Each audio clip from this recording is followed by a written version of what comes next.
Hey,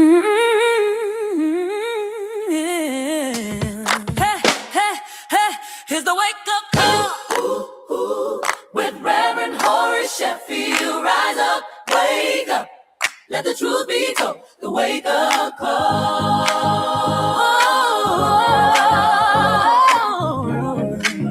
Hey, hey, hey, hey, it's the wake up call with Reverend Horace Sheffield. Rise up, wake up, let the truth be told. The wake up call.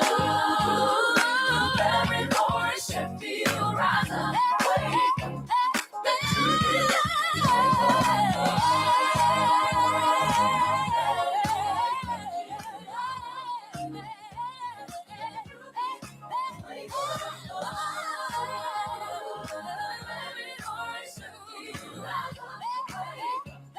let the truth be told. The wake up call.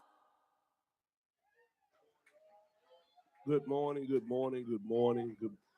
Everybody all right? I hope. I am not feeling that well. I've been sick for 3 days. I was in New York with Angela Yee, by the way. The 24th, she'll be here. We have her on our show. But we're not joined by all the usual cast of characters today. My other good friend Chantel, the hippie's not here, but we have the eclectic Sabrina Athena. Hello, hello. Athena, Sabrina. You know, you have a name that can go either way. Either way sounds like magic. Magical.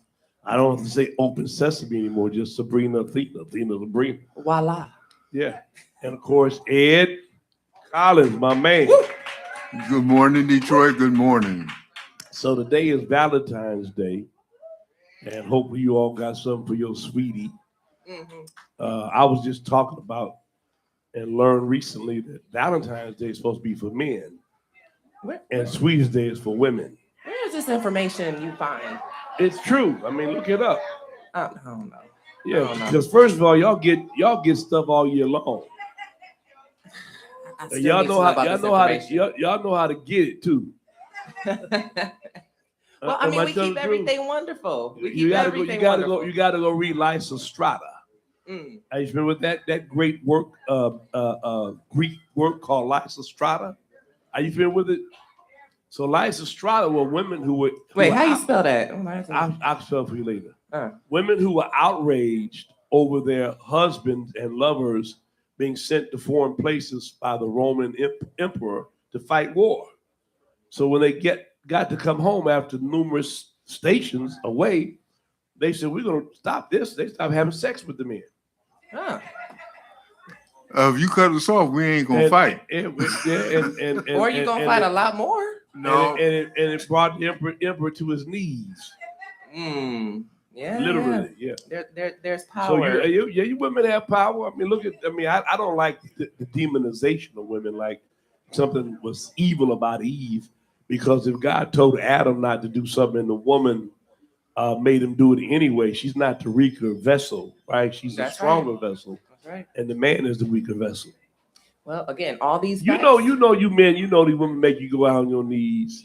I don't care if she go, baby, please don't leave. Look at him. Make you go home early or make you stay out late all night long. Whatever it is, at least say happy Valentine's. At least show some expression of appreciation. Celebrate love. Why not? So what's going on in your world, Ed? Well, I've been instructing my granddaughter on how to drive, and she had her first experience this week of rush hour traffic. Was she driving your semi? No, she was driving my vehicle, and it was a couple of times she made me kind of nervous. I called her by her mama's name. That's how nervous I was. Ooh. But she's doing pretty good. She's doing good. She'll be all right. Wonderful. She's learning how to respect the road and other drivers. Yeah. And a lot of young people don't understand that. You know, they drive like they playing a video game. In and out of traffic, driving 100 miles an hour, and trying to be on their phone. Baby. They ain't just Detroit. Lodge with it. Well, let me just tell you something. I have a place in Florida. California, LA is absolutely wild driving. Oh. But you know what's worse? Florida. Yeah. Southern Florida. I mean, I'm doing 80 miles an hour. They just pass me like, Well, Georgia the same way. Try in Atlanta. Okay. being in Atlanta. You can't drive nowhere in Atlanta. You're gonna be stuck on 75 in that middle, like getting through downtown. Can't get to the airport. Well, Ain't that's nothing what I'm you can do in saying. Atlanta. Ain't nothing like trying to exit, but Well, you'll get to your So- exit. Teleporting in So Atlanta. now, so the goddess has brought all of her devices so she can conjure, all of her stuff. Look at the necklace, the bracelet. Yes, Go ahead, yes. go ahead, Shout out. go ahead and put a spell on their head. Listen, shout out to my No, girl. don't to do my that. Girl, Please, the girly please, writer. please, baby, please, don't Hey, do I'm that. sparkling. Hey, I'm let me- blinging on Love Day. I'm Hey, blinging. Listen, you put a spell on the edge so he start calling his mama Dave. Lord have mercy. All right, look, the other thing is, I was on a smooth jazz cruise. Is Mhm. that right? That smooth jazz cruise is something else, man. Yeah. I booked for next year. I mean, it was absolutely fabulous. Gerald McBride is in the house. All right. My man.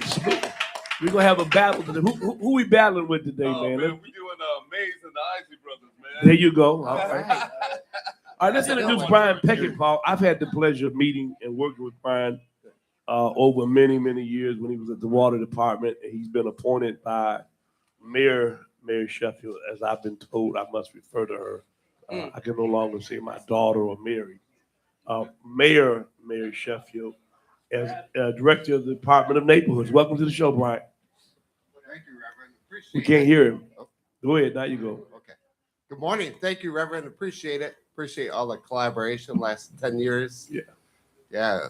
Very pleased and honored and privileged to be appointed by Madam Mayor Sheffield. There you go. Yep. Madam Mayor.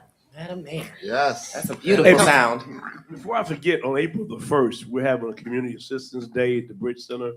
So I have DTE coming and a bunch of other folks. I want to get with you on that. And, maybe have somebody out that can help people with whatever it is that you're trying to help them with. All the information that we're going to get out today, right? Yeah, we'll have some resources out. Yep, So, April 1st. yeah. All right, Sabrina. Well, as a new mom, I still consider myself a new mom after having the baby just turned 3 January 31st. Oh, And great. to my delightful surprise, there is a new program that I just barely missed for $1,500 for new mothers or expecting mothers, and then to have $500 there subsequently for the first 6 months of life. That is an incredible, tell us more about RX Kids and how can expecting mothers actually apply for this program? Oh, we're very excited about RX Kids. So it was launched in Flint. It was very successful. RX Kids, if you're expectant mother, 16 weeks in, or recently had a child, you can get a $1,500 cash assistance right to your bank account or a debit card that they'll give to you. No strings attached. And then for 6 months after the birth of the child, you get another $500 a month. That's incredible. So $4,500 Wow. and cash assistance, no strings attached. When you say no strings attached, though, you expect them to spend the money on medications, right or no? We encourage them to spend the money on medication, but they can use it for food, Oh, okay. for housing assistance to reduce the burden of having a You child. can't buy a Coke 45, though, right? So environmental factors that add into the health of the child as well, right? Those Right. See, we wellness have Yeah. a program here where we give out gift cards for health-related things that have come from, HRSA, places like that. So we have a form that specifically says from the federal government, you cannot buy tobacco products or alcohol. Do you have anything associated like that with this program? It is part of the agreement, so it's for Okay. housing, food, medical assistance. So they do have to sign Okay. terms and conditions for the money. All right. But otherwise, it's not just for prescription. You could use it for housing or Oh, food, wonderful. for the family, for the child, the newborn, to reduce the burden. Because I know I have a 9-year-old. Kids are costly. Yeah, Oh, they are. no question. So how do people access this this benefit? Do they call a number? Is it a website? Can we get that out up early? And we'll do it often. So if you're listening, you can actually, oh, there it is right There there. it is. Da-da-da. rxkids.org. It was Hold on, actually before you get, if you're here in the audience, all you old folks that got grand and great grandkids, scan that code and get that information. $4,500 in cash. Okay, to people who have kids that they got to be under 3. Brian was 8. What's They the have to be newborns. newborns? Okay. Newborns. Okay. So, But they either get the 16 benefit up to 3, right? no, up to 6 months after they're born. Okay. All right. Now, thank you. Yeah. Okay. And here's the other mate. Is there a phone number too? There's arcskids.org, and then they could go to the city website, detroitmi.gov. There's a phone number on there if someone needs assistance. But go to arcskids.org. Yeah. Also, we know that there's some unbanked mothers, so we will have the option for gift cards to hand those out at a rec center. All right. So now all you gentlemen who've been reluctant to have a baby, here you go. No, don't. Honey, no, I got $4,500 for you. Come on here tonight. Lord have mercy. No, don't do it. You'll get paid for being laid. It ain't worth it. It ain't worth it, Jesus. But so we want these mothers to be integral. We want them to come for, and you called them unbanked. That's the official term for someone without a bank account. That's right. Yeah, Unbanked. Unbanked. Yeah, unbanked. But they are bankable. But that's not just folks Yep. who don't have a bank account. That's for some folks we know ain't got no money to put in it.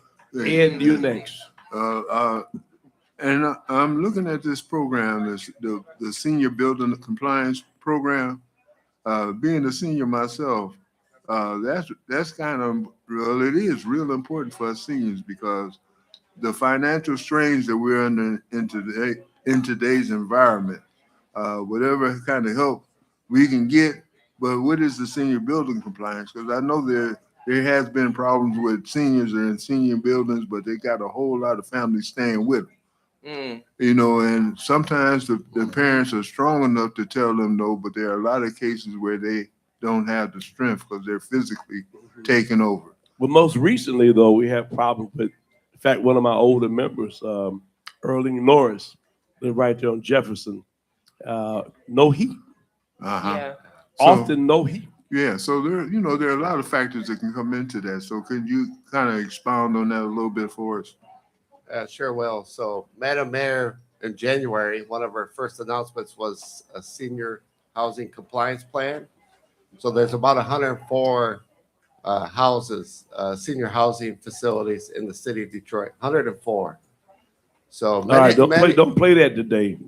You're not giving out numbers. Go ahead. And 104 Anytime box and straight. Brian, I'm just introducing you to the church world. Okay. In the church world, if you say the numbers twice, that means play it. I won't say it again then. 104. If you say it 3 times, Candyman gonna show up. So new regulation on compliance for these Yes, new centers. regulations. So more intentional compliance, inspections by our building department, engagement with the property owners, and helping the tenants create tenant councils through our new three newly hired senior advocates who all have experience with senior outreach. They were actually with Madam Mayor yesterday at Garden View over at Joy Road at Southfield. So the goal is by August to have 65, number again, 65 buildings with certificates of compliance. So it always baffles me because, we have properties and inspectors come over here and expect us, we have, the defibrillator is not a part, but we have our fire extinguishers checked. I just don't know how seniors are put in that situation where they're in these huge facilities with a major landlord and, multiple tenants, and they're not in compliance. I mean, how does that happen when they walk in here whenever they want to and check everything? Right, they do. The city inspectors do. Yeah. But, and then even though it's on the news and people bring it to light, they still go weeks with no heat. Right. Well, we're going to take care of that under Madam Mayor's leadership. Yeah. So we had a building a couple of weeks ago that had elevators out. So we helped the tenants. We actually got resources with the property manager to physically carry and walk people downstairs. But building compliance is very important to Madam Mayor and the new administration, the Sheffield administration. And we want to make sure that. All right, let's do this. I got another guest. What I want to do is work with Gerald. you talk to Madam Mayor and let her know it's being offered. We can give you a regular segment to bring these kind of updates and give them a whole segment. Let's do All it. right. And how do people reach you at the Department of Neighborhoods? Oh, all you have to do is call 866-313-2520. 866-313-2520. That's a housing helpline. You can also reach the Department of Neighborhoods through that line. Yeah, it used to be 224-3450. I don't know if that name number's changed. That was my number when I worked there. All right, thank you, Brian. You're welcome. Appreciate it. All right, now we are talking about the smooth jazz crew. Let's get back to the smooth jazz crew. They need you on that shit, man. That's the only thing we're missing with that silky voice of yours. Mr. Gerald McBride. Oh man, hey, I got your back. Give it up for Gerald McBride. how y'all doing? Hey, what's going on? A whole lot of babies with me. I think you ought to move over to the other mic. Oh, Got the okay. funny sound again. We can hardly hear him. Yeah, just move over to that one real quick. Huh? Okay, well, just go ahead. Is this better? That's much better. That's All right. For us. I don't know about for him. Okay. How many babies have been made by your Saturday evening? I don't know. You know, probably those battles with Luther Vandross and Barry White, right? Right. Yeah. So, I don't know, man. Probably a lot. Absolutely. I Especially- think of the two people that I know, and I know both of them personally, that have the greatest radio voices. Yeah. Are you and Donnie Simpson? Wow. Thank And, you so Donnie much. has been here with us. Really? We've done a Wow. bigger series and some other things. Yeah. And Yeah. the Love Bug. Yeah, the love bug. And it's interesting that you would mention him because that's how I really got started in radio. Right. I was a soul team reporter for Mumford. WGLB. Yeah, for Oh, WJLB. Wow, I didn't know that. Yeah, for Mumford, and I was representing Yeah. my high school, Mumford, the Mustangs, and we would go down to WJLB once a week and record these reports for our schools. And Donnie was the one who actually recorded us. Sure. Yeah, Right. so I got a chance to watch him, you know, actually doing production. That's how I got into Wow. radio production. But Right. then, you know, one day he invited me to watch him while he was on the air, man, and that was it, man. You talk about getting bit by the radio love bug, man. Yeah. And just and I'll never forget that day, man, when he invited us into the studio. He turned around to me and he said, "Hey, I hear your brother is a bass player and he plays for Stevie Wonder and he's on this album, right? Minnie Riperton's album." I was like, "Yeah, that's my brother." And I'll never forget him playing this song by Minnie Riperton called "Reasons" and saying, "Hey, this is Gerald McBride's brother, Reggie McBride on the bass, and this is Reasons on 1400 WJLB." And I was like, "Man, I got to do this, man." Right. Well, the wonderful thing, you know, by the way, I think that my ability to communicate stems from, well, not only the family that I was Yeah. raised in, but I used to radio too, you know. Yeah, And I was in New York for other places, but it's a wonderful medium. People know you for that, but they Yes. don't also know, as I've told you, I've been all over the world yeah, and heard Yeah. your commercials. yes. Your commercials play in every market in America Yeah, and overseas. yeah. So Is that not correct? no, you're correct, and you know, I do so many, I forget where they're going. Yeah, I've been in Nassau, Bahamas, Yeah. and heard Gerald McBride's, you know, Yes. commercials. I know your Yes. voice. So tell us real quick what you got going on. You got a book out, right? I do. I have a book called God and the DJ that I just released about 2 months ago. Okay, Yeah, there there it you go, is. God yeah, and the DJ. Yeah, God and Boy, the that girl DJ. getting good over there, isn't she? Go ahead. She's quick.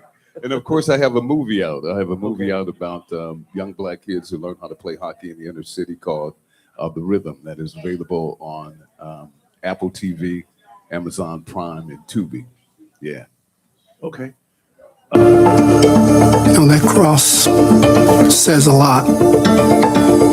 What did it say about my grandmother? I keep losing people. I wish I had the answers. Where'd you learn to skate like that?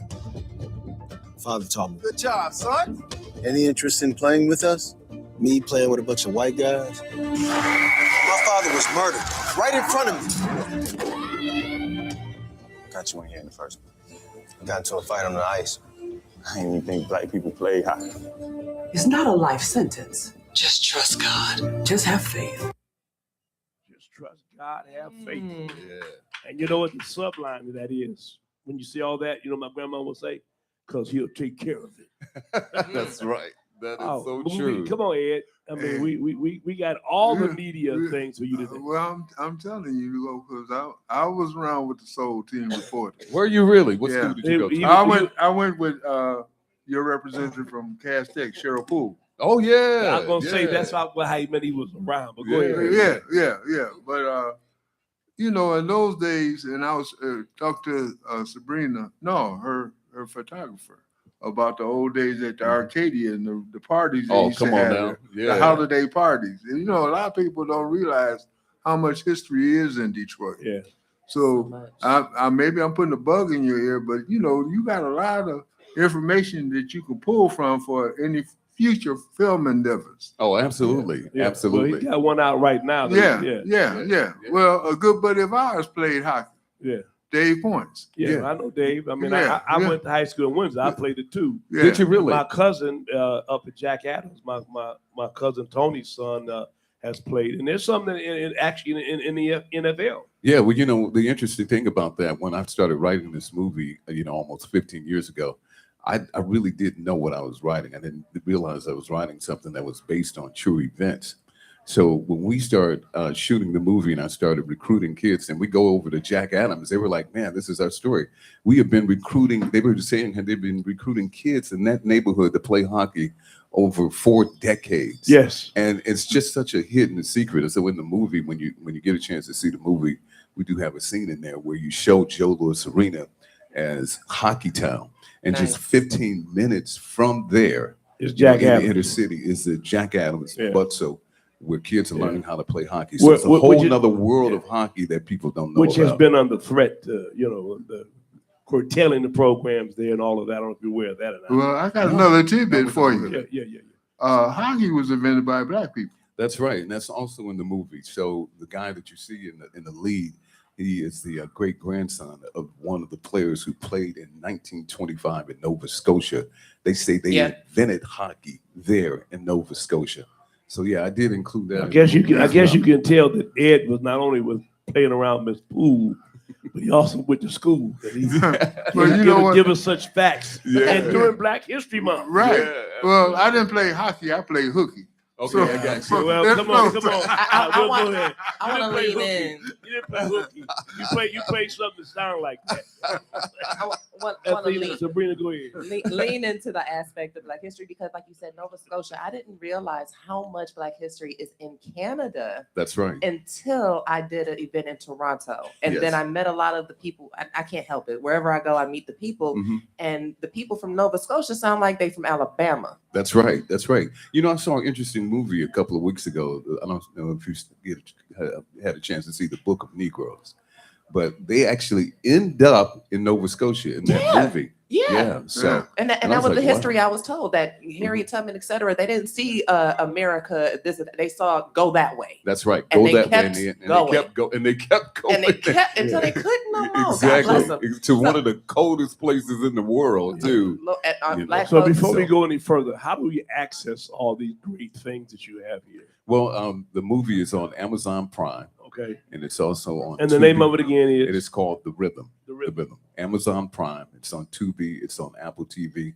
and it's also on Roku. Okay. Yes. No, And you then your said- book, hold on a second, you Sorry. have a book out too, right? I have a book, and the book is called God and the DJ, and it is available on GeraldMcBride.com. That's You bring any Gerald McBride. books? I did bring some How many books. did you bring? How many do you want? How much are they? They're $20 a book. Okay, so I'm gonna buy some. I'll buy 20 of them from you. Oh man! Amen. And then Praise the Lord. Awesome. you can sign them for people. Yeah. We'll that'd be each great. get one here, and then whatever's Okay. left over. Awesome. All right. Awesome. Well, Sabrina, you have a question? I do. So you said 15 years ago you started, and you started on this story and developing the manuscript. It's something that you didn't even realize would become. So where did that spark come from? What? You know, actually, Yeah. one of my clients who I do commercials for came into town, and his son, a Jewish guy from Connecticut, his son was playing for UMass, playing hockey for UMass, and they were playing University of Michigan. He asked if I would take him to the game, which I did. So I get there, and it's sold out 10,000 seats, University of Michigan. And I look around, and I am the only black guy in the entire arena. I'm like, where are all the black people in this sport? And I think just right then and there, God gives me this idea for a story. They were playing football. Okay, so Same body, They're different playing basketball. medium. They're playing football. Yeah. Absolutely. Here is a question that Gerald didn't give me. I am always, have this thing about voices. Yes. Obviously, Martin Luther King was successful because of his voice. Yes. In fact, Cornel West and I have had this conversation about linguistic leveling. Yes. It's my term, my phrase, which he's helping me unpack, which is when King spoke, he spoke at so many different levels, saying the same thing but different ways, right? Mm-hmm. So if you had to be the voice of God, what would it sound like? Oh, wow. That's what I'm getting to. You know what's really interesting? I think I have had the opportunity. Because it's pretty close to it now. Yeah. No, well, I mean, Yeah. not so much in tonality, Right. but I think in the messages is Yeah. what's important. Yeah. But then also having a voice that people enjoy listening to. Right. Yes, you can become a voice of God in so many different ways and so many messages that you can share where people will feel comfortable listening to what you have to say. Well, your voice is euphonic. Yeah. If you know what I mean by euphonic. And I think that euphonism is what really characterizes God. God speaks. We want to make it more lofty than it really is. Yes. Whenever God has spoke to me, he just say, "You fool." Well, I've heard that a few times too. What are you doing? What you're doing doesn't make sense. Speaks to you in a way you can understand it, right? Absolutely. All right, Ed. Well, you know what? There's two things I want to ask you about. One, and I'm gonna go to the second question first. Or it's my belief that in the voices, the voice of God is a woman, because all men, that's the first voice that they hear. Even when you're in the womb, you hear your mother's voice because she's gonna talk to you. I would take issue with that. I think the voice of God is androgynous. Well, and then it's the filters that we use that decipher and determine how we hear that voice. Yeah. But God's voice is I can agree it's with neither that. male nor female. Okay, I can agree with that. But my second point we is, know that for you to move, it need to be a woman. Oh, it's gonna make me move, no doubt about it. That's what works. If that's what works for you. But I'm gonna ask you this. Yeah. What does it feel like to be home? To be home? Yeah, this is home, right? Yeah, this is okay. home. What does it feel like? It feels great to be home. I love Detroit, man. All right. Well, give us your best rendition or explanation so our listeners can hear you telling you how much about Detroit. About Detroit. Well, as far as radio, my music background, I mean, there's no better place than Detroit. We were just kind of talking about this last night, that I don't know if people realize how blessed they have been as far as music is concerned, and radio and media, that Detroit has had some of the best over many, many years. I mean, you had stations like WJZZ. How many people remember? Oh, definitely. Yes. You don't that was very unique in Detroit. They don't have stations like that across the country like that. And the variety of stations and the variety of music and exposure that we have, not just Motown. I mean, we just had a lot of great artists from the Dramatics, from Aretha Franklin to Al Hudson. I mean, list just goes on and on of all the great musicians that came out of Detroit. And then that's not including all the musicians in the background. Like I mentioned, my brother who played for Stevie Wonder, Ray Parker Jr., Ollie Brown. I mean, all of these great musicians. But great filling games. Great filling games. And the list just goes, Earl Clue, list goes on and on and on and on. But so I think that this strong music heritage, I'm so blessed that I get a chance to share it with people all over the country. 32 stations that we're on.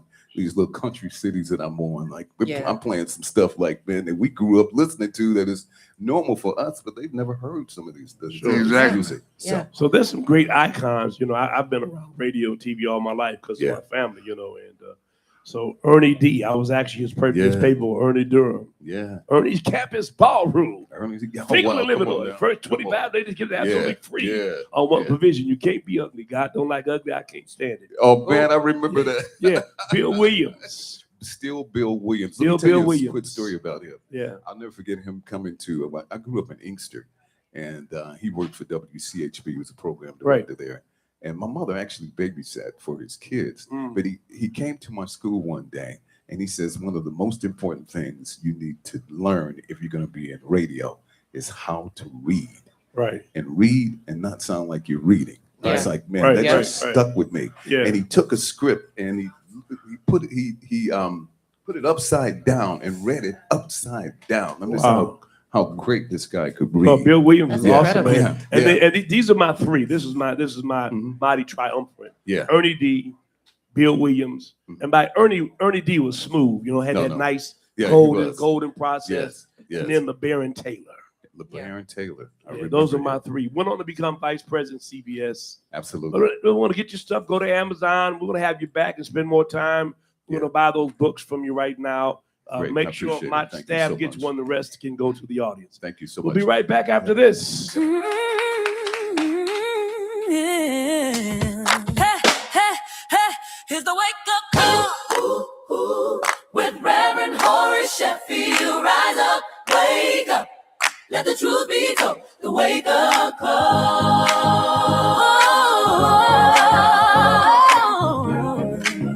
Hey, hey, hey, hey. Your girl Erica Alexander, and every Saturday morning I get my wake-up call with Reverend Sheffield. Make sure you go on and get some of that. All right? What is that? Is that someone called? Is it Saturday? Every Saturday morning, 8 a.m. to 10 a.m. on 101.5 FM or 1500 a.m. The Wake Up Call with the Reverend Horace Sheffield.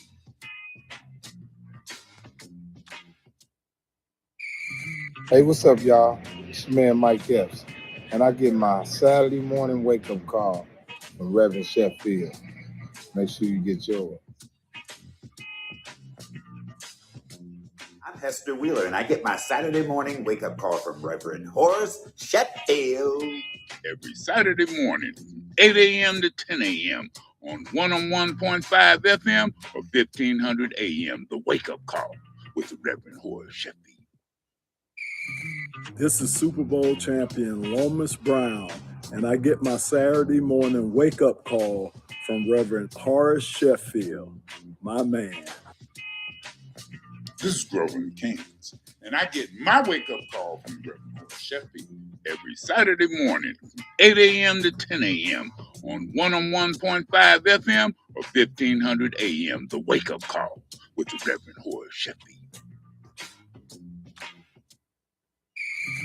Yo, what's up, guys? It's your girl, Randy Rosario, comedian and TV host. I get my Saturday wake-up call with my guy, Reverend Horace Sheffield. Think about it. Good day. I'm Sheriff Raphael Washington, Wayne County, and I get my Saturday morning wake up every Saturday morning from Reverend Horace Sheffield, and you should too. Every Saturday morning, 8 a.m. to 10 a.m. on 101.5 FM or 1500 a.m. The Wake Up Call with the You've been listening to Hey, hey, hey, here's the wake up call with Reverend Horace Sheffield. Rise up, wake up, let the truth be told. The wake up call.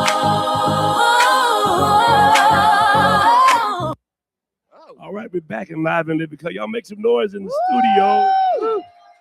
We have a group of faithful people who come every week. They're like the postman through wind, sleet, or snow. The mail must go. And we really appreciate it. Let's get him a hand, y'all, for them. Yeah. Yeah. Hey. All right, Sabrina, you know I'm under the weather. I'm struggling here. So introduce our very, very Mary Berry. Absolutely. I couldn't tell. Rev look good today, y'all. Give him a hand. Thank you for showing up and feeling good. I would not come and have Barry here by himself. I don't know what you guys will do to him. Barry, we are incredibly excited to have you. You are our in-house expert on all things legal, making sure that we have ourselves together. If we have a case, you know how to identify it. And right now, today, we're going to have conversations about being insured as a driver, being underinsured or not insured. So let's just dive right into it. What does it mean when a driver is uninsured or underinsured? Well, it's really quite simple. It's one of those legal terms that are pretty standard, and you actually can look at that term and understand it. We all hopefully have insurance on our cars. It's required in Michigan. Unfortunately, in Detroit, in Southeast Michigan, up to 50% of people are driving with no insurance whatsoever. They would be uninsured.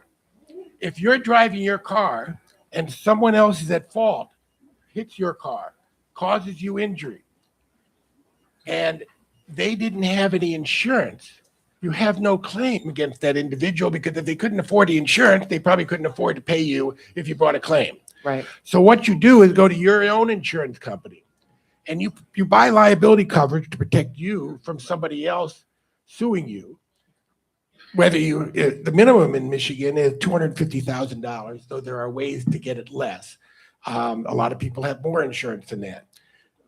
If you buy $250,000 worth of insurance to protect you from somebody else's, from your own negligence, then you have a right to buy up to $250,000 of insurance for yourself in case they're uninsured. You buy it from your own insurance company called uninsured motorist coverage.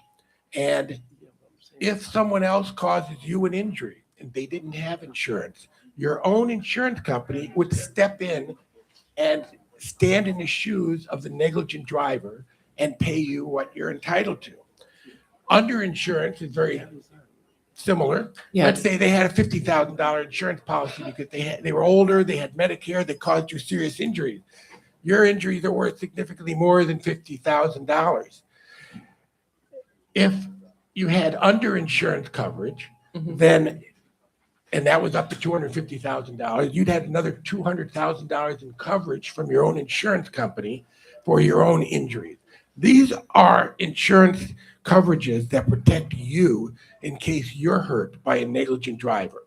If you take a look at your insurance policies and you have a deck sheet, that first sheet that tells you all the different various insurance coverages that you have, the uninsured, underinsured coverage is the cheapest coverage you can buy. It's dollars for protection. And you should always protect yourself, because there's too many people out there with not enough insurance or no insurance at all. And you need to be protected for yourself.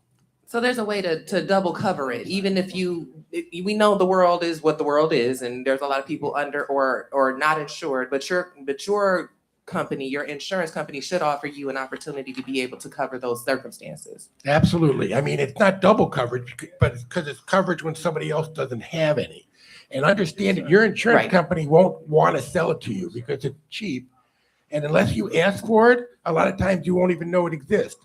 And they'll sell you uninsured coverage, but forget to tell you about underinsured coverage. These are coverages that you need to have to protect your own rear end in case that rear end is injured by somebody else's negligence. And how common is that in Michigan? Very common. It's in the city of Detroit. Statistics show that up to 50% of people driving at any one time are driving without proper insurance on their car. Wow. Okay, I've got a question for you now. This is a double barrel question. Sure. Because, there's a lot of responsible drivers in Detroit. Yes, there are. Or in this country. What if somebody else is driving your vehicle and you're insured? Does that depend on the insurance company? And what if you're letting somebody drive your vehicle and they don't have a license? Well, that takes us into a different area. But if you give permission to someone else to drive your car, then they're protected by your insurance carrier, whether they have a license or not.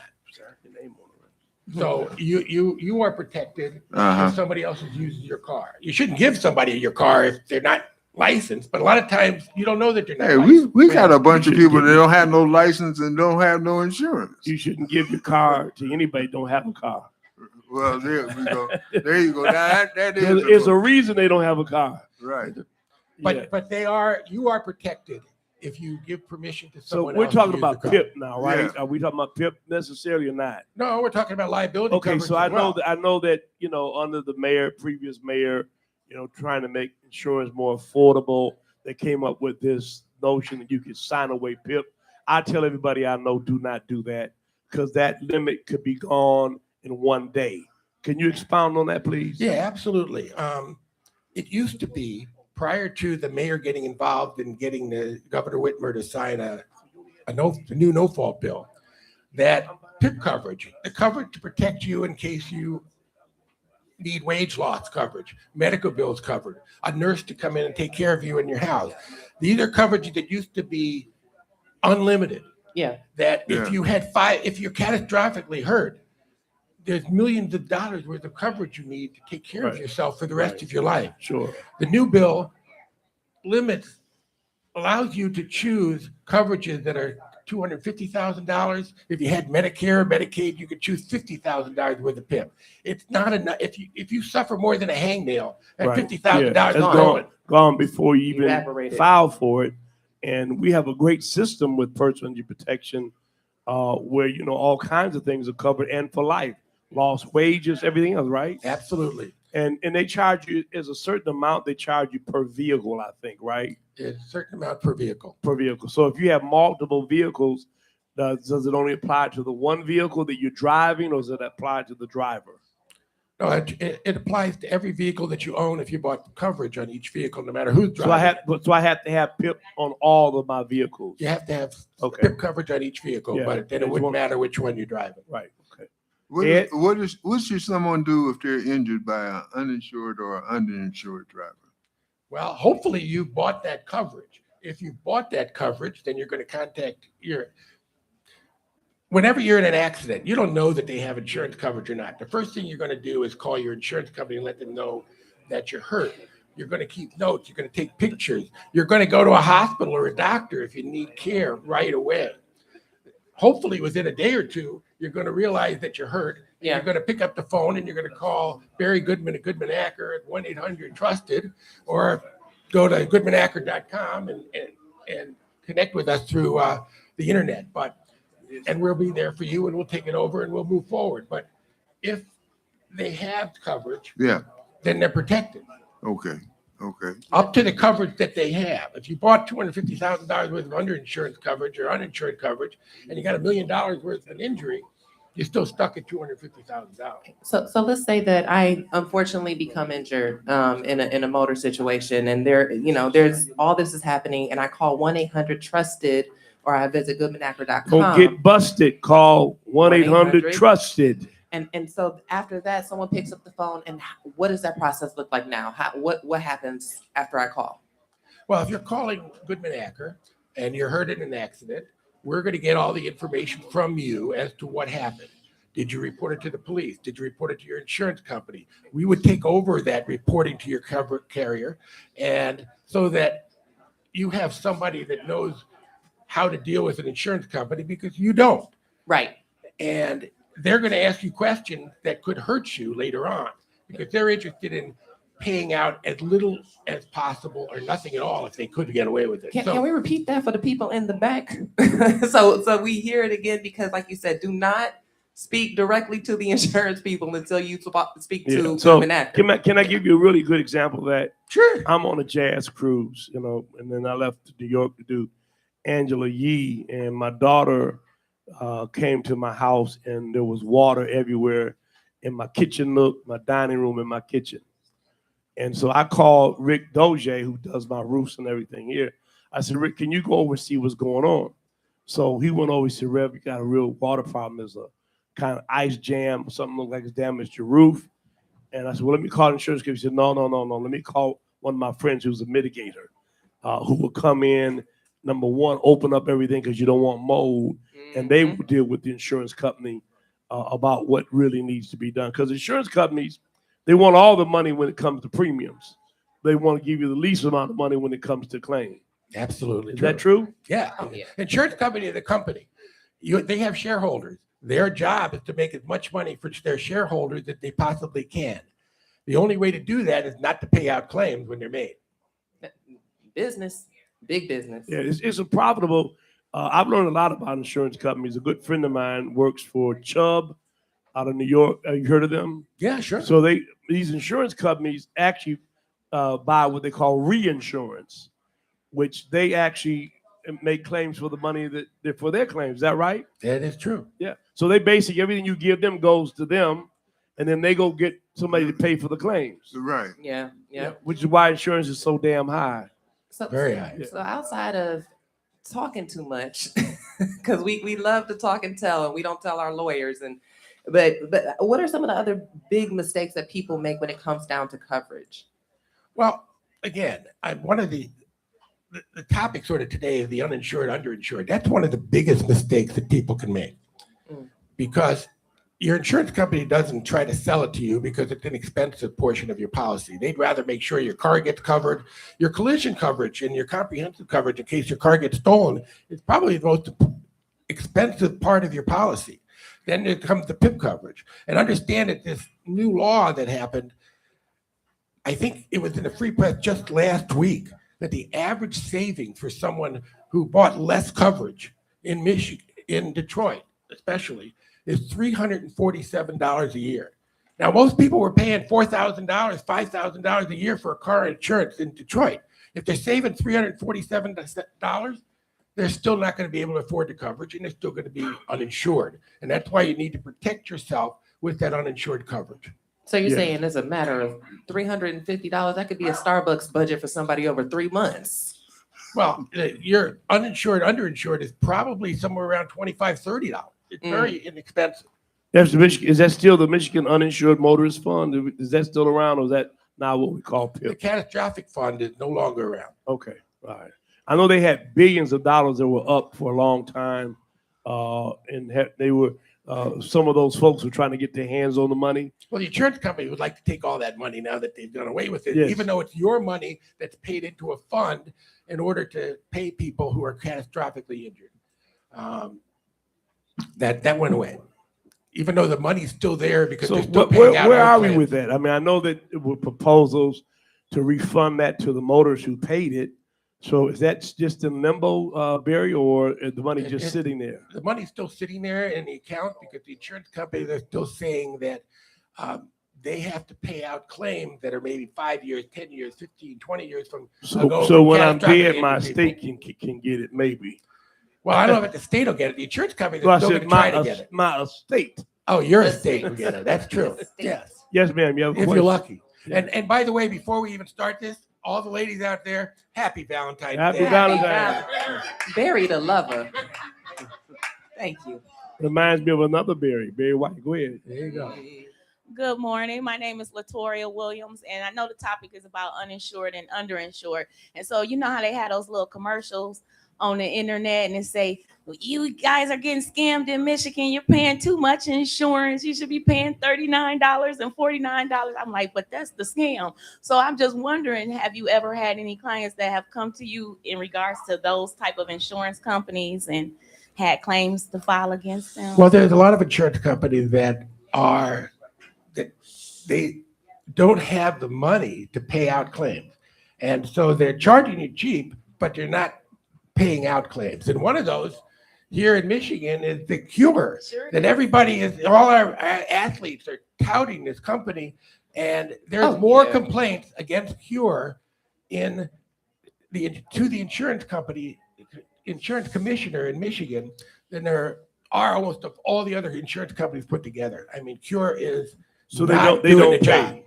No, So Cure is not a cure. Cure is not a cure. In fact, when you bring a claim against Cure for your own benefits, the first thing they do is try to rescind your policy. Oh, you forgot that there was a child in your household and you didn't list them on your policy, even though they're not 16, they're not drivers, but they say, who's in your household?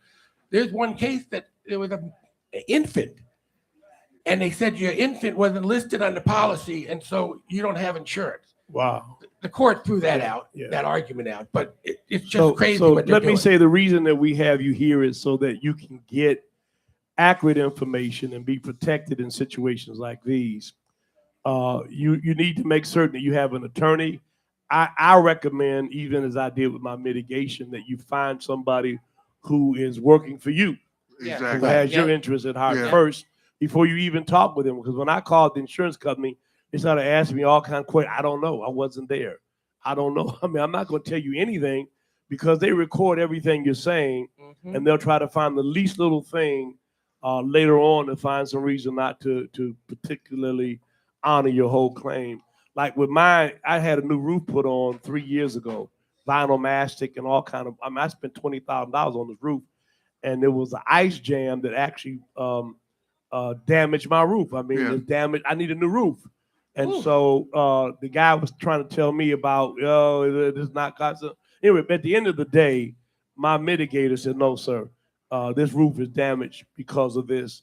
And, if we need to do whatever, we'll do it because that roof needs to be replaced or fixed. Yeah, Sabrina, huh? But they always, they try to mitigate down, right? Oh, absolutely. Yeah. I got Not one, up. I got one for you. One thing Ralph. about it is the cost of insurance goes up, but what they want to pay you for claims is always going down. Yeah, I got we one. got a question too. Oh, yeah. Yes, sir. Hello. Hello. Good we morning, got Mr. Acker. One of the problems I had in the past, and a common problem in the city when you're driving, if somebody hits you and they drive away, are you just left out in the cold, or are you covered? No, if there's a lot of hit and run accidents, and some of those hit and run accidents, the person that drove away might have had good insurance on their car, but you didn't get their license plate, they left. They're considered uninsured for purposes of the law. So you still contact your insurance company. You have a police report made immediately so that they record the fact that you were in an accident.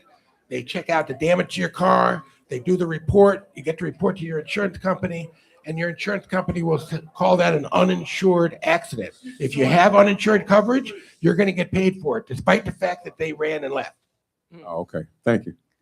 Happy Valentine's Day, ladies. One of the issues that has affected the cost of insurance in Michigan was or is credit rating. Is that still a factor? It is. There's still redlining in Detroit. The Republicans are not doing away with that.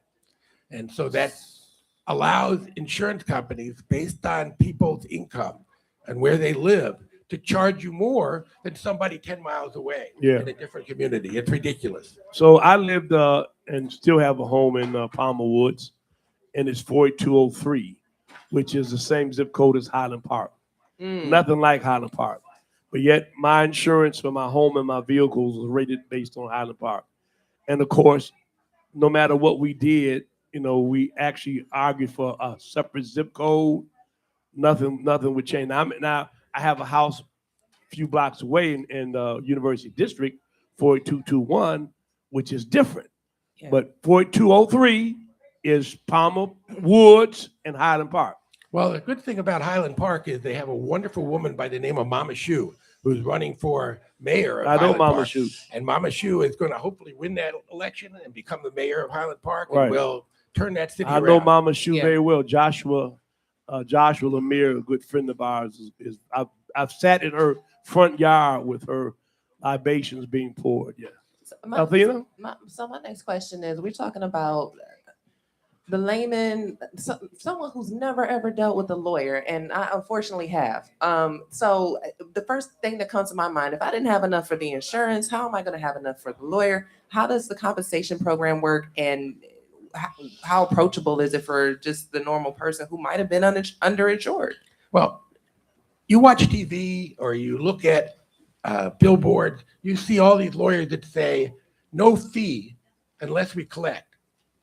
The case is free. That's the law in Michigan. They're not doing anybody a favor and saying, "Oh, we're not gonna charge you if we can't collect." We charge a contingency fee basis. Yeah. And the Supreme Court sets it at 1/3, though it can be negotiated, but it's typically 1/3. And if we do not collect, if we're not successful, if we lose the case, then you do not owe a fee to Goodman Acker or to any different attorney that you might hire, which would not be as good as Goodman Acker, but whoever they might be. But you don't pay a fee unless there's a collection on your claim. And one thing about you, Barry, I see you on the billboard, but I also see you in the community having this conversation. There's nothing like a talking head to actually ask these questions, because again, this entire process is about literacy. And if you're not legally literate in all of these loopholes and different things, like someone who might sign up for Cure, they don't know to come to Goodman Acker and call 1-800-TRUSTED to make sure that that information gets to you. So how do you handle community relations as it pertains to literacy within this matter? Well, we try to get around the state of Michigan, not only the city of Detroit, where we do most of our practice, because we want people to understand the law as best as they can, or know that they can call and it doesn't cost them a dime to call Goodman Acker. 1-800-TRUSTED gets you a lawyer. You can take 5 minutes, you can take 50 minutes, you can take 5 hours in order to get an explanation of what you need so you're comfortable. When you call us for the first time, we want to know about you, not only about your case, but who you are, who your family is, where you went to school, where you live, who your children are, where you got educated. We want to become friends or family with our clients from day one. That's so important to us because no lawyer can do a service for their client without knowing who their client really and truly is. And so we dive into that and we want to know. Then we'll get to your injuries in this particular case, where you have to go, what doctors you're seeing, how the insurance company is dealing with this, what your benefits are. You know, we take it through a whole process and we try to make it as friendly as you possibly can. I mean, a lot of people say, oh, Barry, you know, how tough are you? I said, I only bite the other side. You know, I want to be your friend, a member of your family. As I said before, I've got invitations for weddings of a kid who I represented when he was 5, and 20 years later, I get an invite to his wedding. So it's important to establish that relationship. Most lawyers don't take the time to do that. We make sure we do at Goodman Acker. Well, and the important thing that we've said and will continue to say, you do not want to deal with these insurance companies on your own, whether you're literate or not. It's common sense. We have to continuously tell people they're not for you. They really aren't in serving your best interest. Absolutely. So you got to call 1-800-TRUSTED before you speak with them. Right. Go to goodmanacker.com. You can learn about our office. Understand that we're there for you. And we want to make sure that you have all the information and you're comfortable. And if you're not comfortable with the lawyer you're speaking to at Goodman Acker, we have another one that we can give you. We want to make sure that you appreciate, understand, like the lawyer who you're dealing with. And once you get a lawyer at Goodman Acker, that lawyer is there for you from beginning to the end of the trial. We don't send you to somebody else. We don't switch things around. You know, I got to wrap up. They're telling me it's time for a break. 1-800-TRUSTED Barry. Goodmanacker.com. I'll be right back. You've been listening to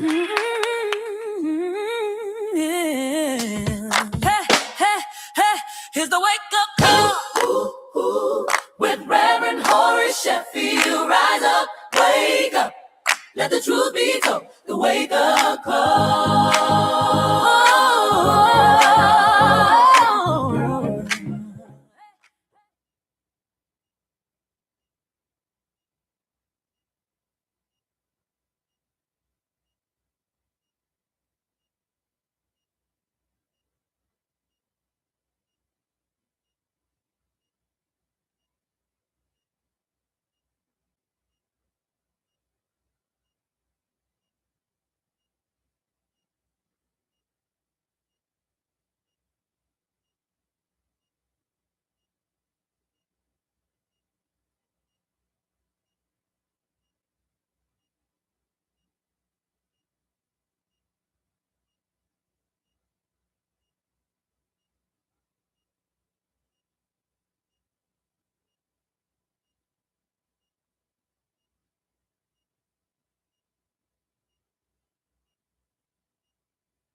Media and TV host. I get my Saturday wake up call with my guy, Reverend Horace Sheffield. Think about it. Good day. I'm Sheriff Raphael Washington, Wayne County, and I get my Saturday morning wake up every Saturday morning from Reverend Horace Sheffield. and you should too. Every Saturday morning, 8 a.m. to 10 a.m. on 101.5 FM or 1500 AM. The Wake Up Call with the Reverend Horace Sheffield. You've been listening to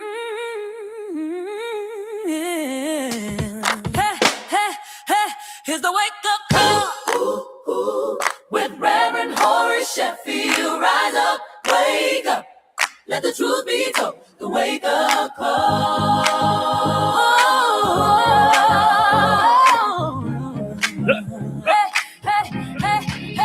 It's the wake up call with Reverend Horace Sheffield. Rise up, wake up, let the truth be told. The wake up call. Reverend Horace Sheffield. Rise up, wake up, let the truth be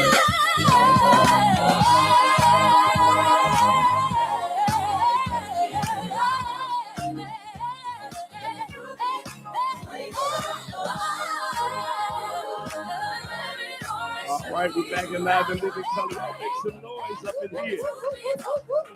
Okay, now that's terrible. All y'all got a free book. Y'all can't make no noise. Make some noise. All right, well, Muhammad has come to the mountain this morning. Reverend Dr. Wendell Anthony. You all right? I'm good, man. You still waking up? Yes, sir. Okay. This is Saturday morning. I look forward to it. I was walking around. You got so much property over here on Grand River. You own Grand River. Yeah. And as I was walking around, I was trying to get in the interest, and I saw one of your people. He was real nice. And he said, "Yeah, it's beautiful weather we're having." And I said, "Yeah, it's warming up." He said, "Yeah, right." So I was walking down, and he said, "Oh, let me tell you, you late for breakfast because breakfast started at 8 o'clock. You gonna miss that." So next time I'll be at 8 so I can have breakfast. Man. Bless you. No, it's all good. It's all good. And by the way, since you brought that up, Rev, we've not really announced it yet, but we put together a $50 million housing deal for this area. Excellent. We own a lot of lots. We've got houses we've already bought, renovated with people living in them. That's great. We got about $4 million in real estate up and down Grand River. So I said you own all Grand River, so that's a good thing. What's interesting about this neighborhood? We have people here that have been here 50 years. Yeah. And have watched the neighborhood decline. This was a very bustling shopping area at one point. Named after Robert Oakman, who was president of the council years ago. But anyway, we're glad to have you, man. Glad to be here. Yeah, let's start with I saw your president joining with other folks to really talk about any number of things, a plethora of problems that stem from the Orange Man. Yes.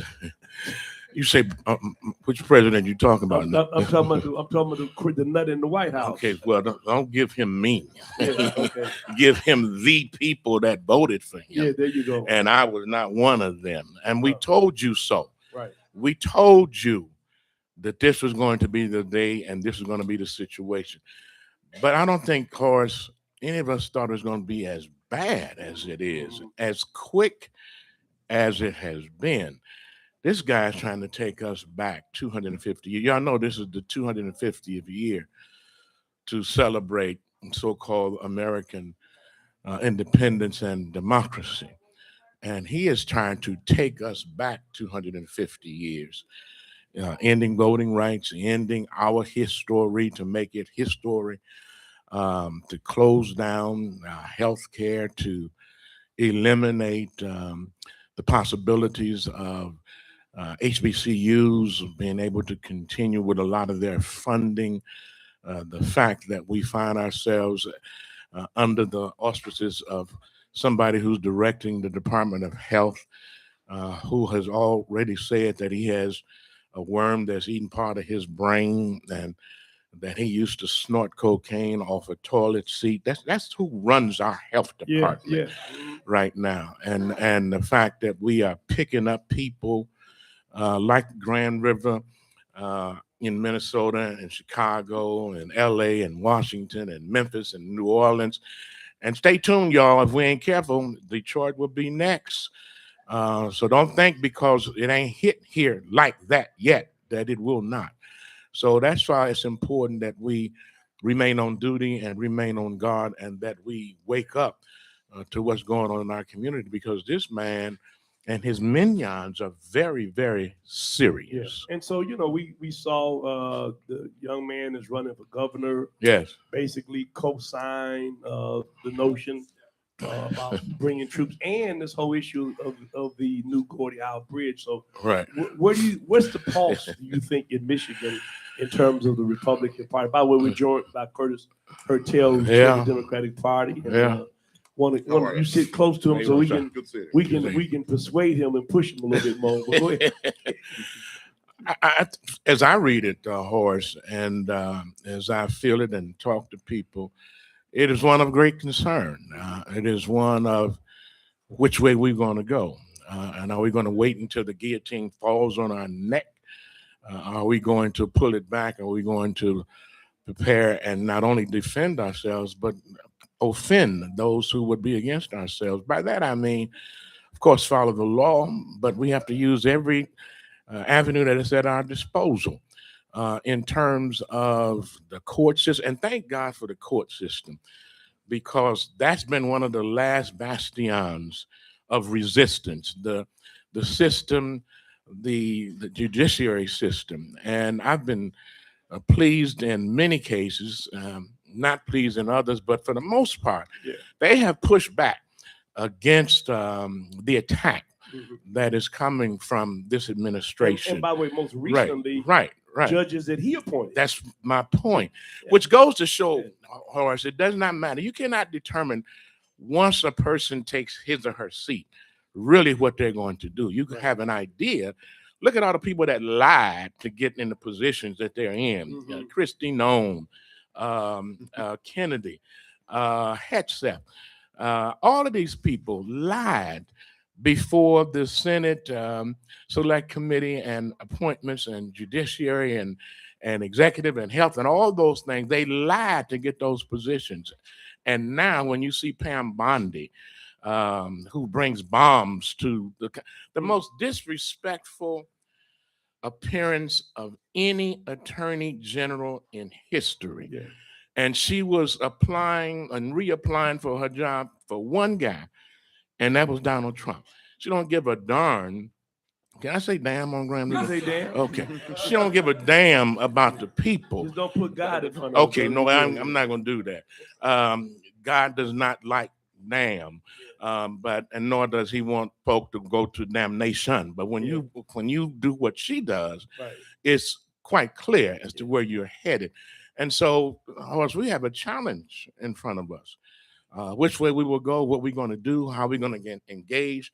You cannot stay at home. You cannot sit this out. You cannot say, I'm not a part of it. I'm not going to make a difference. You make all the difference. I'm looking at all these people in here, and I hope all of them voting. If they eating, they should be voting. We have a body. A body scan at the front door. Okay. Don't vote. Don't get in. Right. I like that. So real quickly, I'm going to open it up, and by the way, introduce Curtis Hertel, who we have a whole other segment with, but I just thought it'd be great to have him here. When you talk about Pam Bondi, I don't know if you've seen some of the photos of her and Trump that go back. Horace. I mean, don't talk about that, man. They talk about all the other crazy. Are you saying that they had a relationship way back then? Something's going on. I mean, maybe that's the real reason she doesn't want to release the file. Well, maybe it's her. Well, I'm just saying. And isn't it interesting? Hold on, let me say something. Okay. I don't know why we want to be more careful than they are. Yeah, right. I mean, these people have no rules whatsoever. None. But yet we still want to engage with certain social conventions. I understand. Our religiosity gets in the way of our philosophical. I got good religion. I know you do. But you know what? But Paul told me in 1 Corinthians 5, expel the brother. Yeah. And shake the dust off your feet. So I mean, I understand. Yep. Young lady. By the way, you want to respond to this real quick, Curtis? Oh, yeah. I mean, I think that we at the Democratic Party also have a responsibility to fight back as well. I think that too often Democrats have been too weak in their responses to what's happened in this country. And right now, if it wasn't for Attorney General Nessel, who continues to sue over and over and over again to protect our ballots, if it wasn't for Jocelyn Benson, our Secretary of State, who's been protecting our right to vote, we know exactly what would happen in this state. And we got to take them on in the courts, in the streets, at the ballot box. We have got a responsibility to take this country back. And when I look at what's happening just now, the president said he wants to come in and take over Detroit's elections. You know, Ann Arbor votes for a lot of Democrats. East Lansing, where I'm from, votes for a lot of Democrats, but people look a little bit more like me. So all of a sudden, he didn't want to take over their elections. The only elections he's interested in taking on are the ones that are in the city of Detroit. But, you know, he came here and said that he was going to make people's lives better, that food would be lower, that he wouldn't be involved in foreign entanglements. You know, we were in Venezuela and Greenland and everything else. Groceries aren't cheaper. Jobs aren't better. We're not seeing the world getting better under this president. It's a litany of broken promises.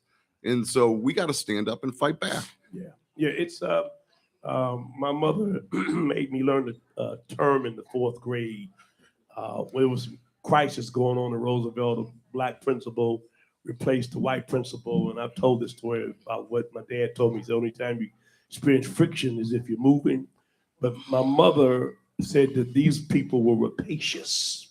If you look up that term, I mean, that's what these people are. This is not some mild manner attack. No. This is frontal assault, unbridled racism, right? Yep.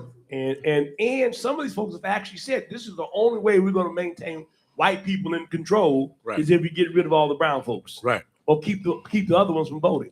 Ed? Yeah, well, and this is more so for our listening audience in the Detroit area. ICE has set up where they're going to have administrative office in Southfield.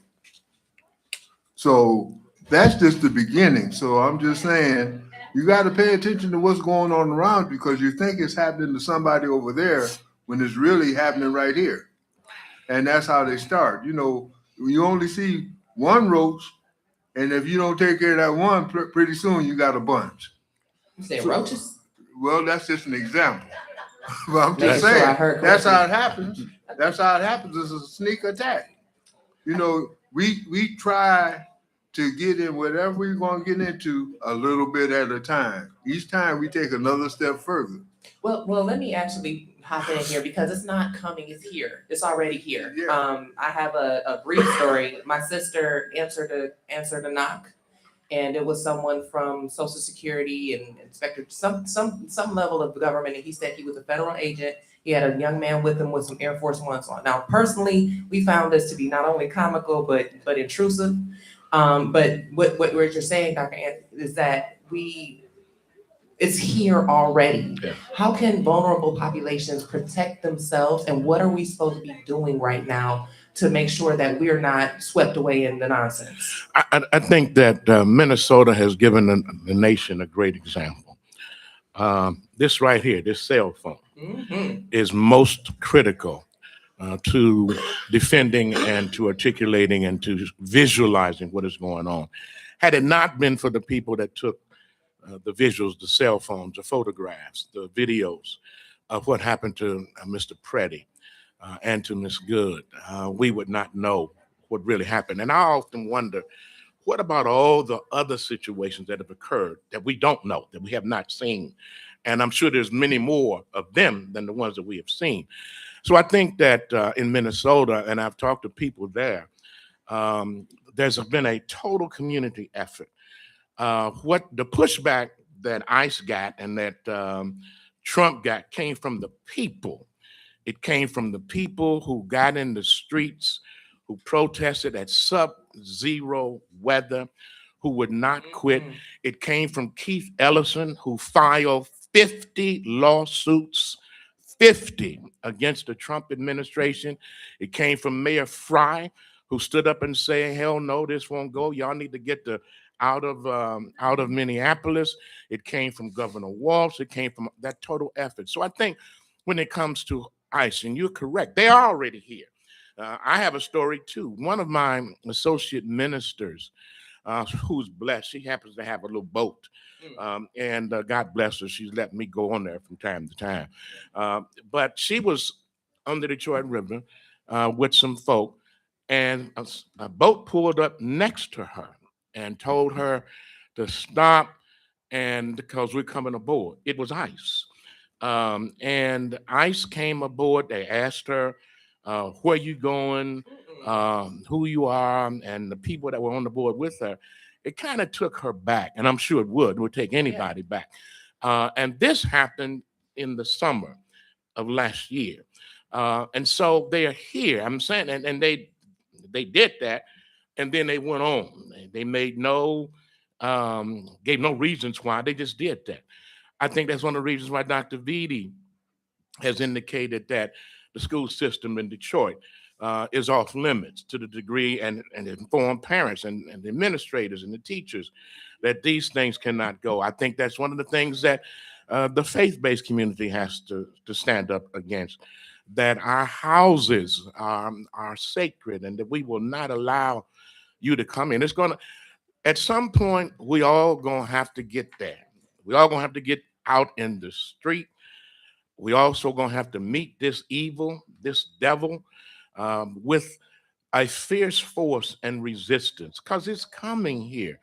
The fact that we have a new mayor here now Thank God. is no question, but it's different now with the new mayor than it was with the other mayor.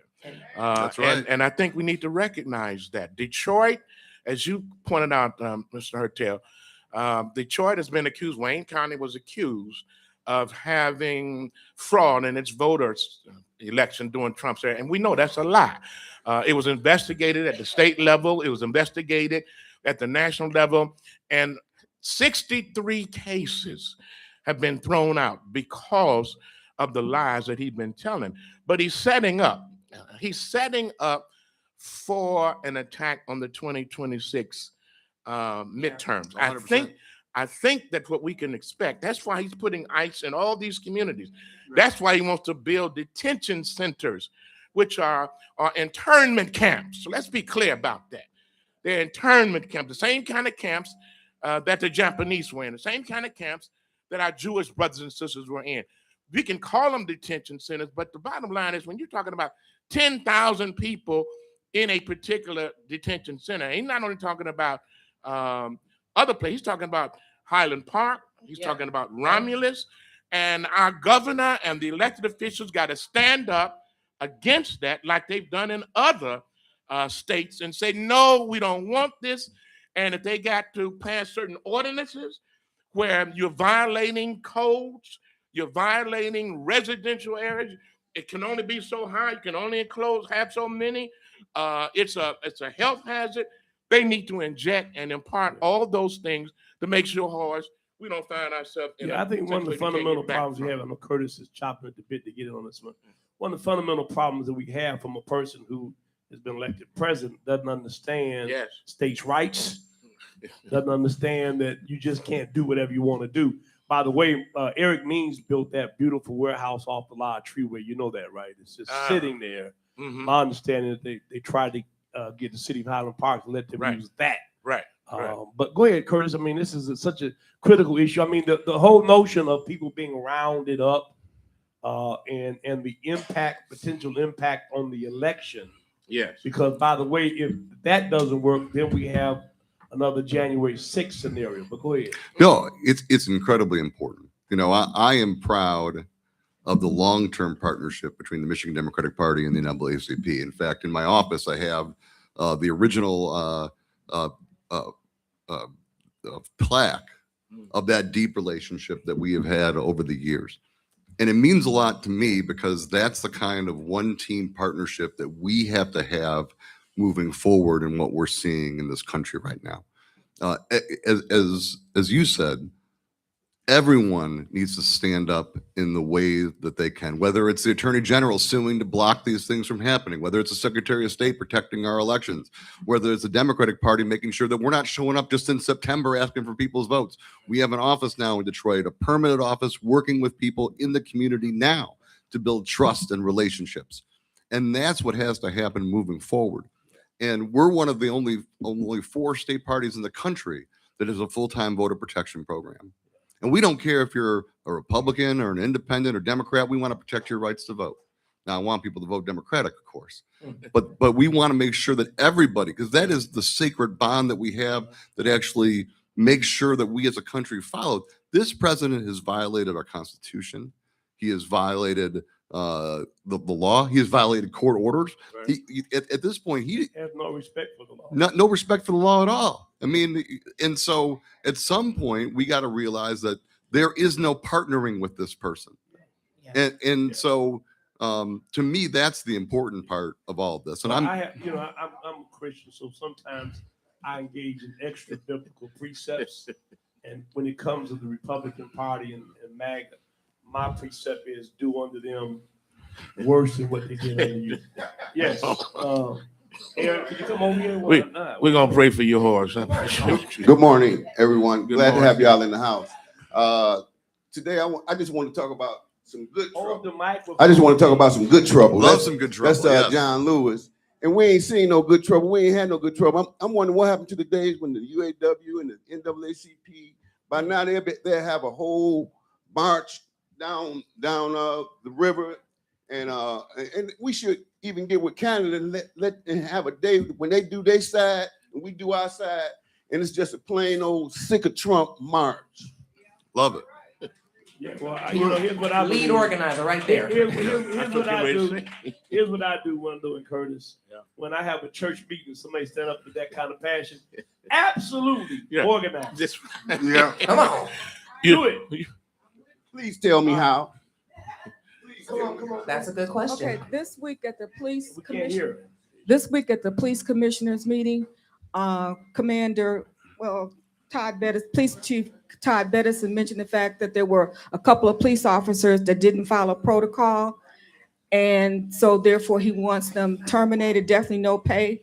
Do you know anything about that? And the fact that these 2 individuals came upon, I guess, a couple of people who they ended up contacting ICE instead of, following protocol.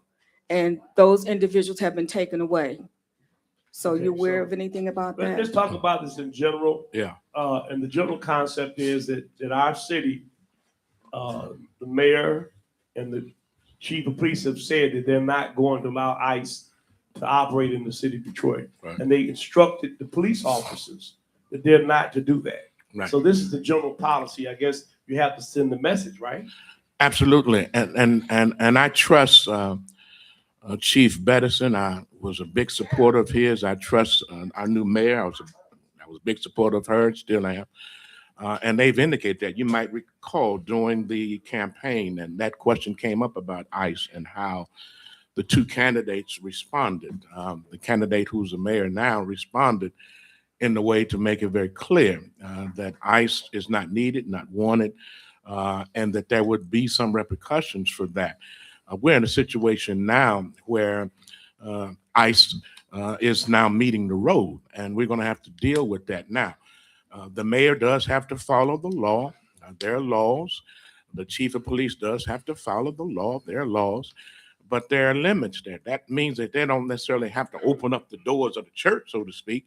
They don't have to, there can be some limitations as to what you can do, what you cannot do. That don't have to mean that police officers can be used now to go and to pick up people off the street. That's not their function. But that was happening. Right, I know it was, Yeah, but and- that's and not their one- and function.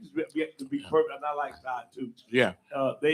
City indicated it was not the fact, of course, they came up with video Right. of the police actually Right. assisting ICE. Right. And I think that's where that incident stems from. And they are not doing that, and they have said that they will not do that. And it's a difference under the last administration that was here too. I mean, Mike Duggan said he wanted to partner with ICE. I see you got on my slogan. I do. We got a shirt for you too, Horace. Oh, boy. That's Don't my do slogan. don't do Duggan. Yeah. 3D. Yeah.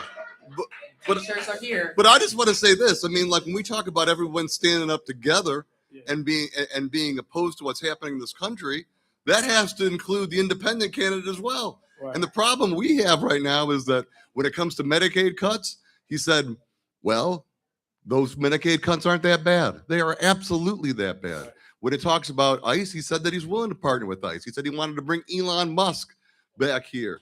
I mean, Right. at some point, I don't know who he is now, but I got to tell you this: at some point, if he is not willing to stand up now for people during the campaign, you're not going to stand up when you're governor.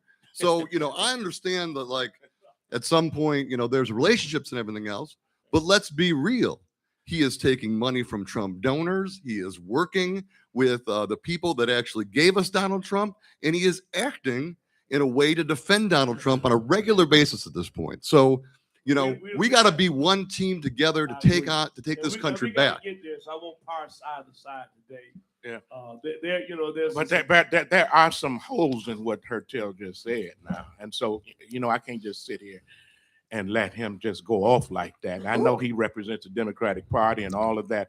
I think you had to put certain things in context. I think when I remember what the past mayor has said, he has said that we will follow the law, and where we need to and where we're supposed to cooperate, then we'll do that.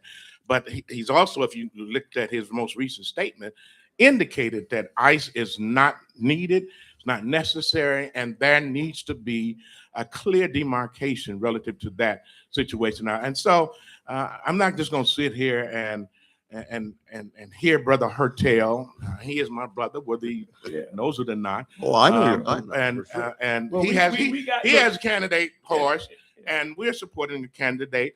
And may the best candidate Yeah, win. I got you. And just so it's real clear, I'm in the 3Ds. That's my slogan. Don't do nothing. Yeah, I think we cannot afford. I understand that. I heard that. Listen, we cannot afford to not take this state back. I understand. Now we'll have that. We'll have a debate on that. Maybe have you two come back and we just talk about that. Anytime. But we got broader things to talk about today, and we ought to agree on what we can. Ed? Yes, I'd like to, and this is a question for both of you, is how serious are we about recruiting young people, because their vote is a big block that can really make a difference. 100%. I mean, so a big part of it is that we in this city have brought in outside people to run our elections too often. I am tired of it, of having people from other outside areas come into Detroit and tell us how to win Detroit. It doesn't make any sense. Yeah. So we are changing the one campaign that we've had to the one team. And what that means is that we're going to be actually recruiting, training people in our own communities to run our campaigns. We're not going to show up in September and ask for people's votes. We're going to be in the community doing the work now. And when we look at every step of what we're going to be hiring moving forward in order to run elections here, it will be commitment to the people that are actually here. And that implies to everywhere across the state. We're going to state. get into more of that in your own segment, but I think Wonder will agree with me on this, that he and I go back to coordinated campaigns for 30 years. That disappeared. Right. Yep. For whatever reason, that mechanism where everybody sat at one table, unions, community PACs, TULC, all of that was on the TULC was maybe early on. Yeah. But the more recent ones that I remember, when we always met at IBEW, wherever, was a real coordinated campaign. Right. And you can't win a state of Michigan unless everybody's on the one table. When we got to go about 2 minutes. Okay. What's some most meaningful message you can leave with us today? Thanks for coming. Thank you for having me. Get engaged, get involved. You cannot sit down. You got to stand up. And everybody has to be in this arena because it's coming to you. You may think that it's going to bypass you, but it's not. It's coming right here. And if you can't do it for yourself, do it for your children. Our children should not have to fight the same battles that we fight. That's why, Horace, our Fight for Freedom Fund, and the NAACP's Fight for Freedom Fund, which is the largest event in the country, which your daddy was a part of, which you've been a part of. Bless your heart. Our theme this year is liberty or oppression. The choice is ours. Right. We have to make that decision, and we will make that decision by what we do or what we do not do. When you don't get engaged, you're voting, you're supporting the other people. Yeah. When you do get engaged, you're supporting yourself. And that's what we ask people to do. And we do believe in young people. That's why Detroit continues to have one of the strongest youth councils And one of the strongest AXO programs, Afro-Cultural Technological Scientific Olympics, or the NAACP, in the country. That's why we have Freedom Weekend, to bring leadership to the table so that young people can be exposed. The Bible says the glory of an old man is in his gray hair, his wisdom. The beauty and the strength of a young man is in the strength of his youth. You need both. You can't do it without one. So we need both. We need everybody, Horace. There you go. Thank you. Yeah. No, 100%. And by the way, I met a young lady on the plane coming from going to New York with the principal Cass, who said she's over the youth council. Yes. And I showed her a picture of my dad in his Ford truck at the Ford strike with the NAACP Youth Council sign for black workers to come out. Right. How about that? The revolution will not be televised. It will not be televised. Thank you, brother. Appreciate it. All right, man. I'll stay. All right, thank you, sir. Good to see you. This break is 3 I know minutes. what Gerald, 3 minutes. You've been listening to 3 minutes. I'm done. Here's the wake up call with Reverend Horace Sheffield. Rise up, wake up, let the truth be told. The wake up call.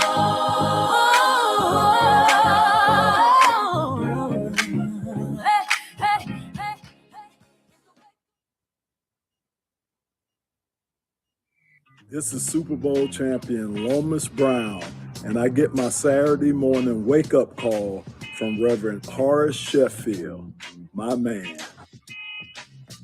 This is Grover in Kansas, and I get my wake-up call from Reverend Horace Sheffield every Saturday morning from 8 a.m. to 10 a.m. on 101.5 FM or 1500 AM, the wake-up call with the Reverend Horace Sheffield. Yo, what's up, guys? It's your girl, Randy Rosario, comedian and TV host. I get my Saturday wake-up call with my guy, Reverend Horace Sheffield. Think about it. Good day. I'm Sheriff Raphael Washington, Wayne County, and I get my Saturday morning wake up every Saturday morning from Reverend Horace Sheffield, and you should too. Every Saturday morning from 8 a.m. to 10 a.m. on 101.5 FM or 1500 AM, the wake-up call with the Reverend Horace Sheffield. This is Super Bowl champion Lomas Brown, and I get my Saturday morning wake-up call from Reverend Horace Sheffield, my man. This is Grover in Kansas, and I get my wake-up call from Reverend Horace Sheffield every Saturday morning from 8 a.m. to 10 a.m. on 101.5 FM or 1500 AM, the wake-up call with the Reverend Horace Sheffield. Yo, what's up, guys? It's your girl, Randy Rosario, comedian and TV host. I get my Saturday wake-up call with my guy, Reverend Horace Sheffield. Think about it. Good day. I'm Sheriff Raphael Washington, Wayne County, and I get my Saturday morning wake up every Saturday morning from Reverend Horace Sheffield, and you should too. Every Saturday morning from 8 a.m. to 10 a.m. on 101.5 FM or 1500 AM, the wake-up call with the Reverend Horace Sheffield. Hey, what's up, y'all? It's your man Mike Epps, and I get my Saturday morning wake-up call from Reverend Sheffield. Make sure you get yours. I'm Hester Wheeler, and I get my Saturday morning wake-up call from Reverend Horace Sheffield.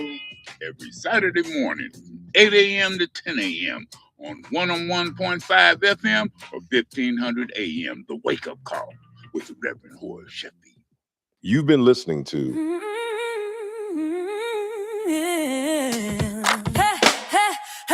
Here's the wake up call with Reverend Horace Sheffield. Rise up, wake up, let the truth be told. The wake up call.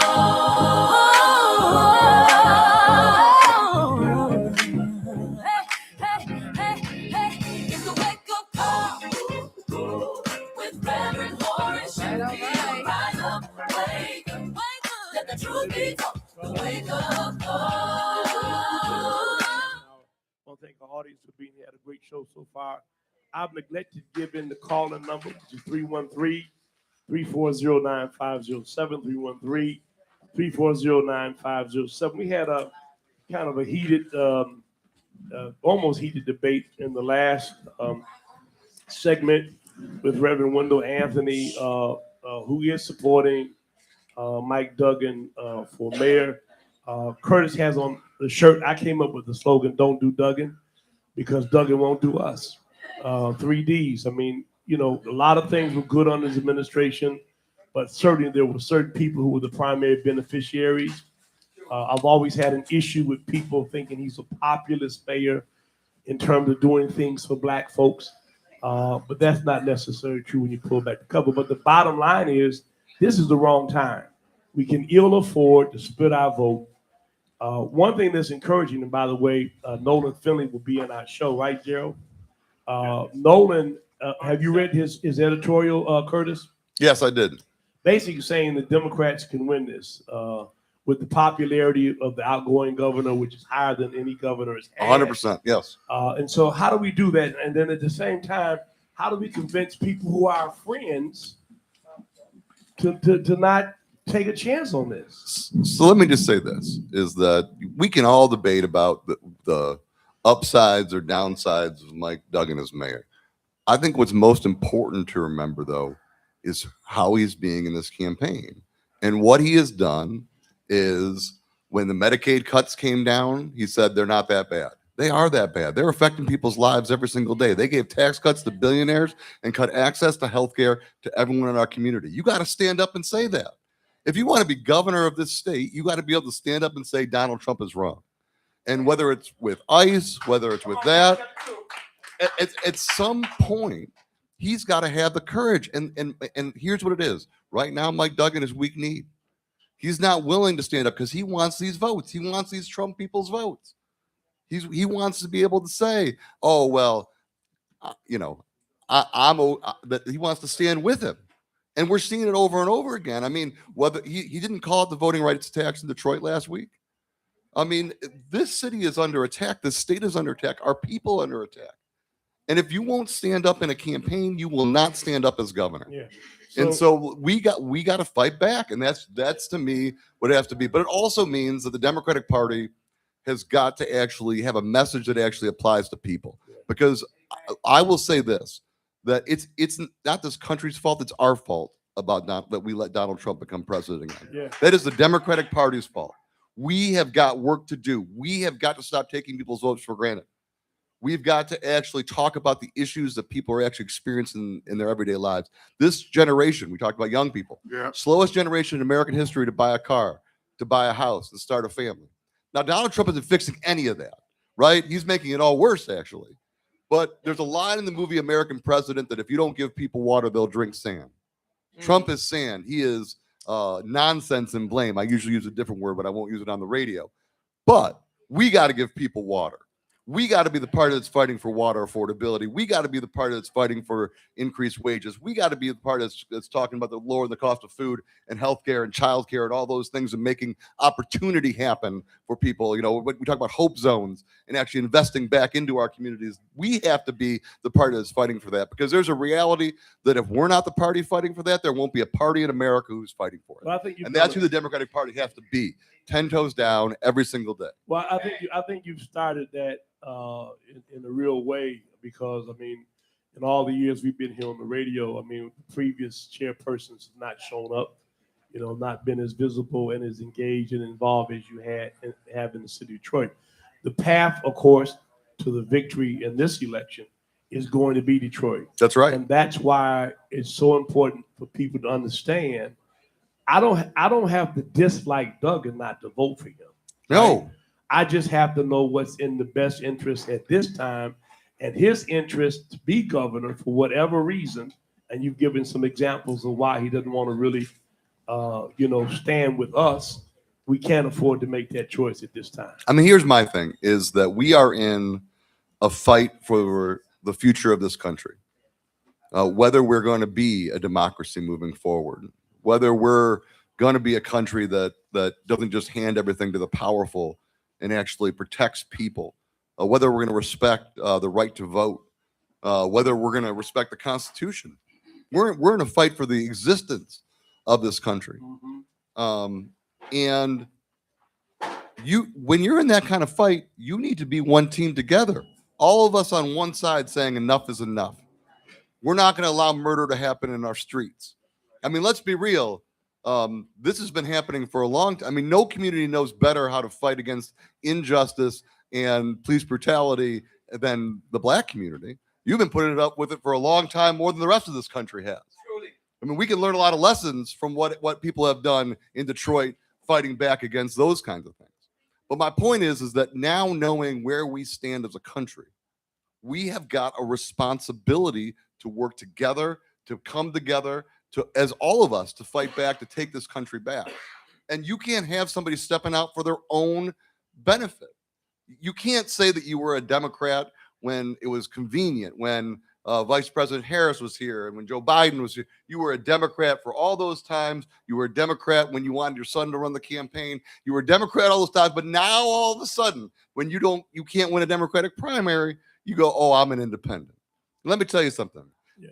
In times of great trouble, I judge you by what side of the what team you are on. Are you on the team fighting back, or are you on the team in the middle, holding up your finger, waiting to see which way the wind blows? He's in the middle he's in the middle, hoping to see who wins. We have to win, or we don't have a country. So I can't put up with it. At this point, there's a decision. Are you going to stand on the side that's fighting back against what's happening in this country, or the person who's just like, yeah, maybe? And I'm going to just unpack a little bit of what you said. You know, every coordinated campaign that used to be broad and wide, he gave to his son. His son was the sole person that did all of that. So when you look at what happened in terms of Democratic races in the state of Michigan, that's why. So anyway, you're absolutely right. You can't all of a sudden now say that something's wrong with the Democratic Party when you've been the person who is. And let's be real, there is stuff wrong with the Democratic Party. Right. We should fix it. Right. I believe in being part of the family and the team that's going to fight back to actually take this country back. We have to fix our own problems. And I firmly believe in that. Yeah. We got to stop just showing up in September and taking people's votes for granted. We got to be on the side of working people. We got to remember what the soul of the Democratic Party is. We are a party of working people. That's the soul of who we are. And so we got to get back to all those things. I agree with that. But you don't fix anything by leaving it. You know, I mean, I judge people where they are in tough times, and he has decided to leave in the time that we need to come together most. Yeah. That says a lot about his character, and I can't be with it. Excuse me. First of all, I want to say the Democratic Party. I've been with them all my life through my grandmother. What's your name? First of all, my name is Cedric Tooks. I represent several organizations. One of them is Integrate 3103. We support returning citizens, helping them get housing, jobs, resource, things of that nature, right? And we have really grown in the last 6 months. But the number one thing, what I want to do with the Democratic Party, I want to say this here. First of all, unity. Martin Luther King said, injustice anywhere is a threat to justice everywhere. We understand that. 100%. We know what's going on. Doug and I don't even want to talk about, flip-flop. We ain't got to go there. That's right. So what I want to say is this here to you as a Democratic administrator, as a Democratic leader, how is you reaching out to the Black men? Yep. There's a lot of us coming out of prison, a lot of us just out there, a lot of us just doing this, doing that. What are you doing personally through the organization? Because once again, all the chairmen, going back to Ms. Barnes and the rest of them, I reached out to them while I was in prison. But I'm saying, what are you doing to reach out to us so that we can bag you up? Because we ready. I appreciate it 100%. Yes, sir. I mean, we have abandoned Detroit in the past elections. I mean, when you look at it, we didn't have any coordinated efforts at all till the very, very end. And we brought a bunch of people in from out of state and didn't hire people from the city. That has to change. And we now have, for the first time in more than a decade, a permanent home in Detroit. We have an office where we actually have staff there. We have a food pantry. We have community that is actually coming in. People can use, community groups can actually use that space for their own needs as well. And it's in real partnership with people. And so we got to rebuild everything that we do. But the other thing that we have to do is actually stand up for people when we're in power. Now, I will say this. We didn't get everything done in the trifecta.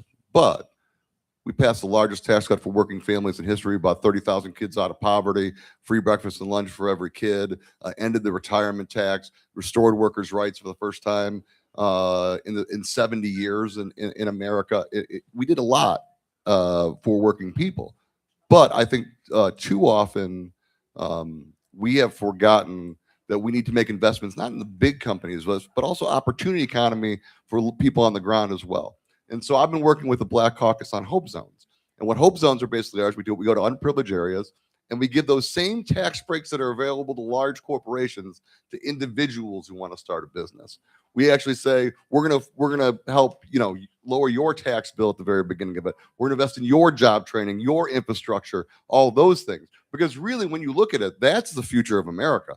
The future of America is entrepreneurialism. It's not the same thing where you used to just get a job and work that job 40 years and have a pension. We got to actually make sure that we're providing opportunities for people that can't go out and have a multinational billion-dollar company. Chris, And I so, got to take a break. Yep, absolutely. And it's a hard stop. They cut me off regardless. You can finish that when we come back. All right, Be thank right you, my back friend. after this. Amen, y'all. Yep, absolutely. I don't have a. Derek, can you get him all my information, please? Thank you. With Reverend Horace Sheffield, rise up, wake up, let the truth be told, the wake up call.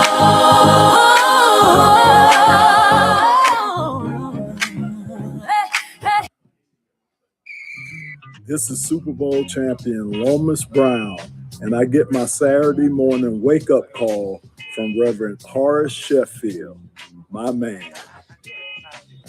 This is Grover in Kansas, and I get my wake-up call from Reverend Horace Sheffield every Saturday morning from 8 a.m. to 10 a.m.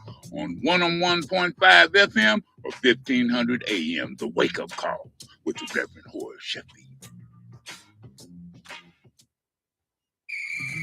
Yo, what's up, guys? It's your girl, Randy Rosario, comedian and TV host. I get my Saturday wake-up call with my guy, Reverend Horace Sheffield. Think about it. Good day. I'm Sheriff Raphael Washington, Wayne County, and I get my Saturday morning wake up every Saturday morning from Reverend Horace Sheffield, and you should too.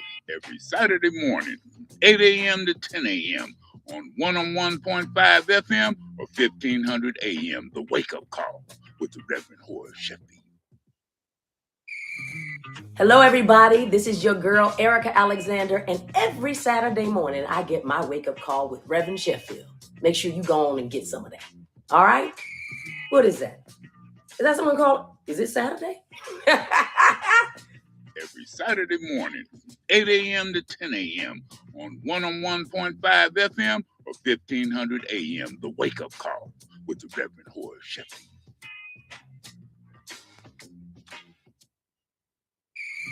Hey, what's up, y'all? It's your man Mike Epps, and I get my Saturday morning wake-up call from Reverend Sheffield. Make sure you get yours. I'm Hester Wheeler, and I get my Saturday morning wake-up call from Reverend Horace Sheffield. Every Saturday morning from 8 a.m. to 10 a.m. on 101.5 FM or 1500 a.m. The Wake-Up Call with the Reverend Horace Sheffield.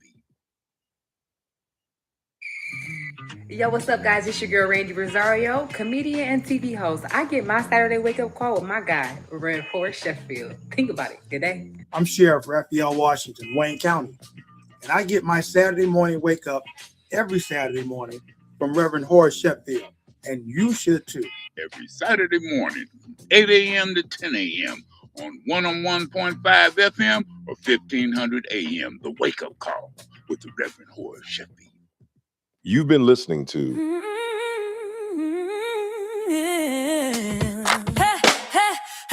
Here's the wake-up call with Reverend Horace Sheffield. Rise up, wake up, let the truth be told. The wake-up call. Where you are we good? I think we're good. I just want to say that those kinds of things are what we're working on to actually provide opportunities to all people, not just large billionaires and large companies. We got to make those same opportunities available to people on the ground, and that's how you really create an economy that works for all people. Yeah. And Ed? Yeah, well, I got a suggestion for the Democratic Party. When I was a kid, we used to have safe zones. And like in the summertime, they opened the elementary schools and playgrounds and had all kinds of activities for young people. We've got a lot of vacant properties in Detroit. Why can't we maintain or start safe zones for our children? And in that way, they'll become more and more familiar and comfortable with the Democratic Party as they're growing up. Yeah, no, I think that's a good opportunity. So one of the things that I love about our new office is if you open up the back, we have an entire parking lot in the back. So where is it located, by the way? It's on Woodward, just close to 7 Mile. So like, I mean, right across from, I grew up in the East English Village, so I have that in my mind, but it's not that. It's about 2 blocks from Dutch Girls. Okay. Palmer Park. Yeah, Palmer Park. Right from Palmer Park. Thank you. Yes. So we have a big parking lot in the back, and so we're putting up a basketball court. We're actually going to have space to actually bring people out, have cookouts. I mean, so we're actually like having real conversations with people, not just asking for their vote. So I agree with that fully. Sabrina? Shucks, man. Look, here's the thing about Democrats, Republicans, Independents. There's so many, and I always claim this millennial standpoint because it's who I am on this panel. Sure. You know, and speaking in a cross-generational manner. To me, there's good and bad in all of the parties. I understand that we have to pick sides in order to, galvanize and make an effective change because we're stronger we're stronger together. And you're constantly saying, whoever you are, we protect your right to vote. The constitutional things that every American has a right to. When we speak about the Democratic Party, why is it important that someone claims a party, and how does that divide us more than bring us together? It's like, how does that even work? Because I'm still on the fence. I don't understand. I understand. Let me say this. I believe the Democratic Party is a force for good in the world. I think when you look at it at its base, what party has been the party that's fought for workers' rights, and the right to collectively bargain, and the right for equality? Which party has fought for the right of people to be who they are and to still get by? Which party's on the side of working men and women? When you look at the two parties, what I would say is that you have one party, the Republican Party. First of all, traditionally the Republican Party has been a party that's been about big business, right? And some very conservative values, right? At the same time, they have not been, it's changed under Donald Trump. Now it's become a party that no matter what Donald Trump does, it's okay. Like in Michigan, for example, we have this bridge to Canada. We know what benefits our economy. We know what benefits jobs. We know what benefits business and workers and all of that. And Donald Trump says, I'm going to block the bridge from opening. And every Republican goes, oh, I gotta be on that side because there is no idea of what you are except for Donald Trump right now. That's a problem. That's not a political party. That's a cult. So that's an actual problem.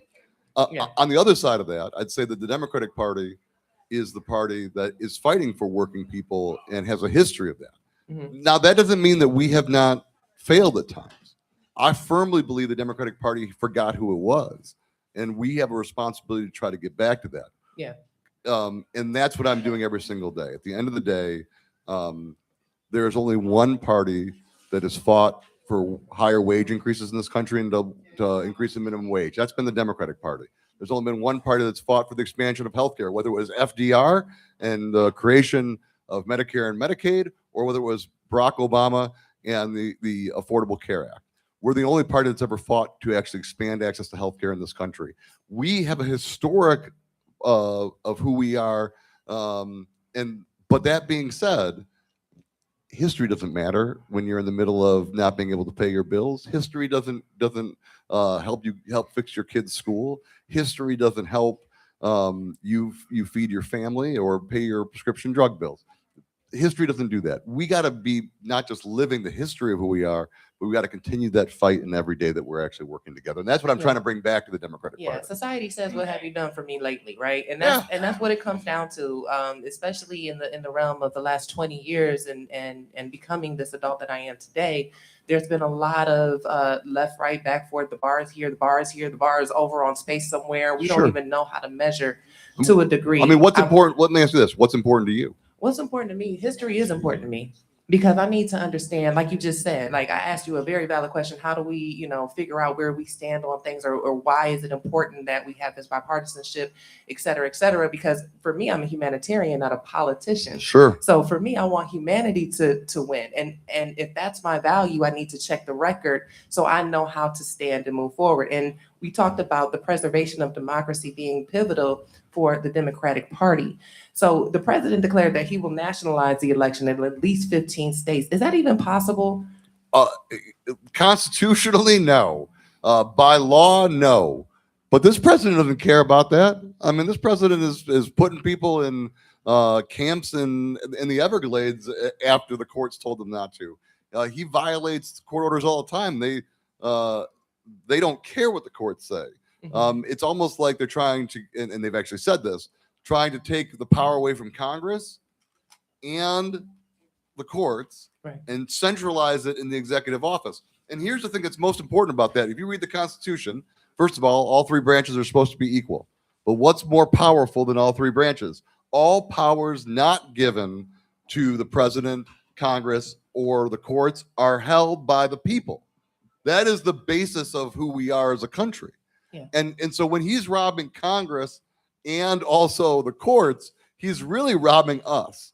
And so when they're talking about nationalizing the election, why would he want to change the election, by the way? Why? Because he's going to lose. That's why. I mean, this is the biggest sore loser I've ever seen in my life.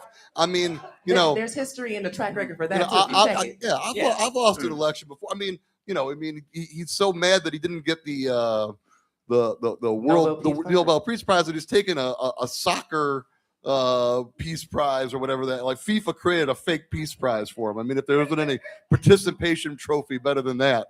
I mean, at some point, though, he's only doing this because he made promises to people, right? He said that groceries would be cheaper. Are your grocery bills cheaper? No.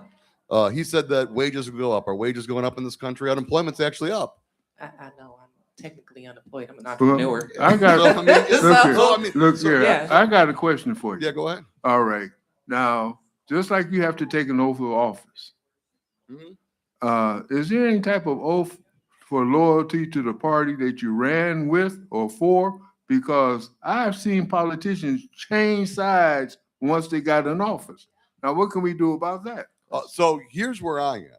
I mean, for a long time, that there's been almost no toughness, right? And so I'm a big believer that we enforce our stuff. And so I'm not weak like I think too many Democrats are. So, for example, we had a couple people that endorsed Mike Duggan and said that they were running as a Democrat. Well, we took their van access away. We said, you know what? At some point, you got to pick a side. If you're not on our team, we're not on your team either.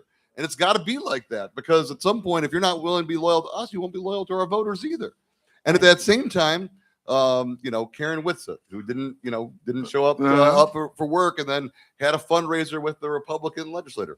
We said, we're taking your van away too.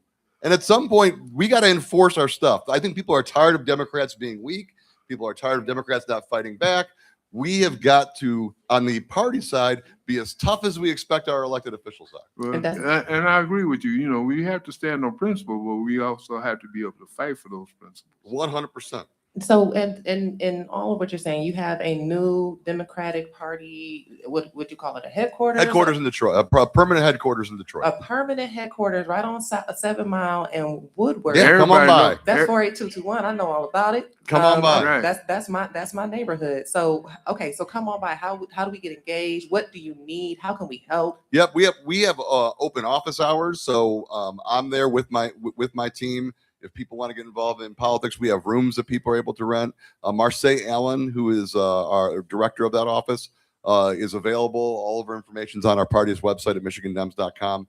If you want to engage, if you want to go knock a door, if you want to go have a conversation, if you want to have a private meeting there, that's we're there. We also have a food pantry there as well because we think it's important with everything that was going on with SNAP. Oh, you okay? All right. The men are very protective around here. I don't All got right. to worry when it comes. She's all good. Thank you. Thank you, sis. Thank you.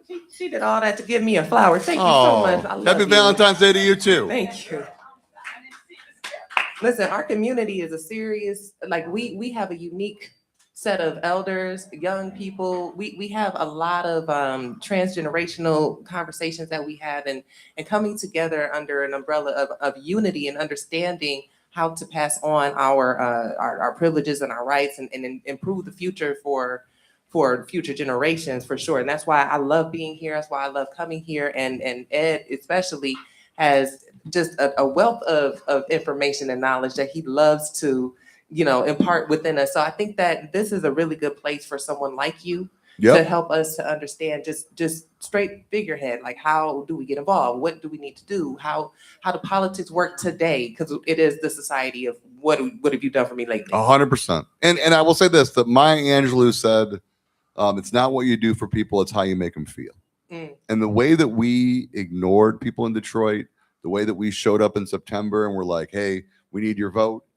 The way we didn't build relationships, people felt abandoned. I understand that. And it's something that we do have to fix. They're going to cut us off. Thank you Ed. very And much. You've been listening to Hey, hey, hey, here's the wake up call.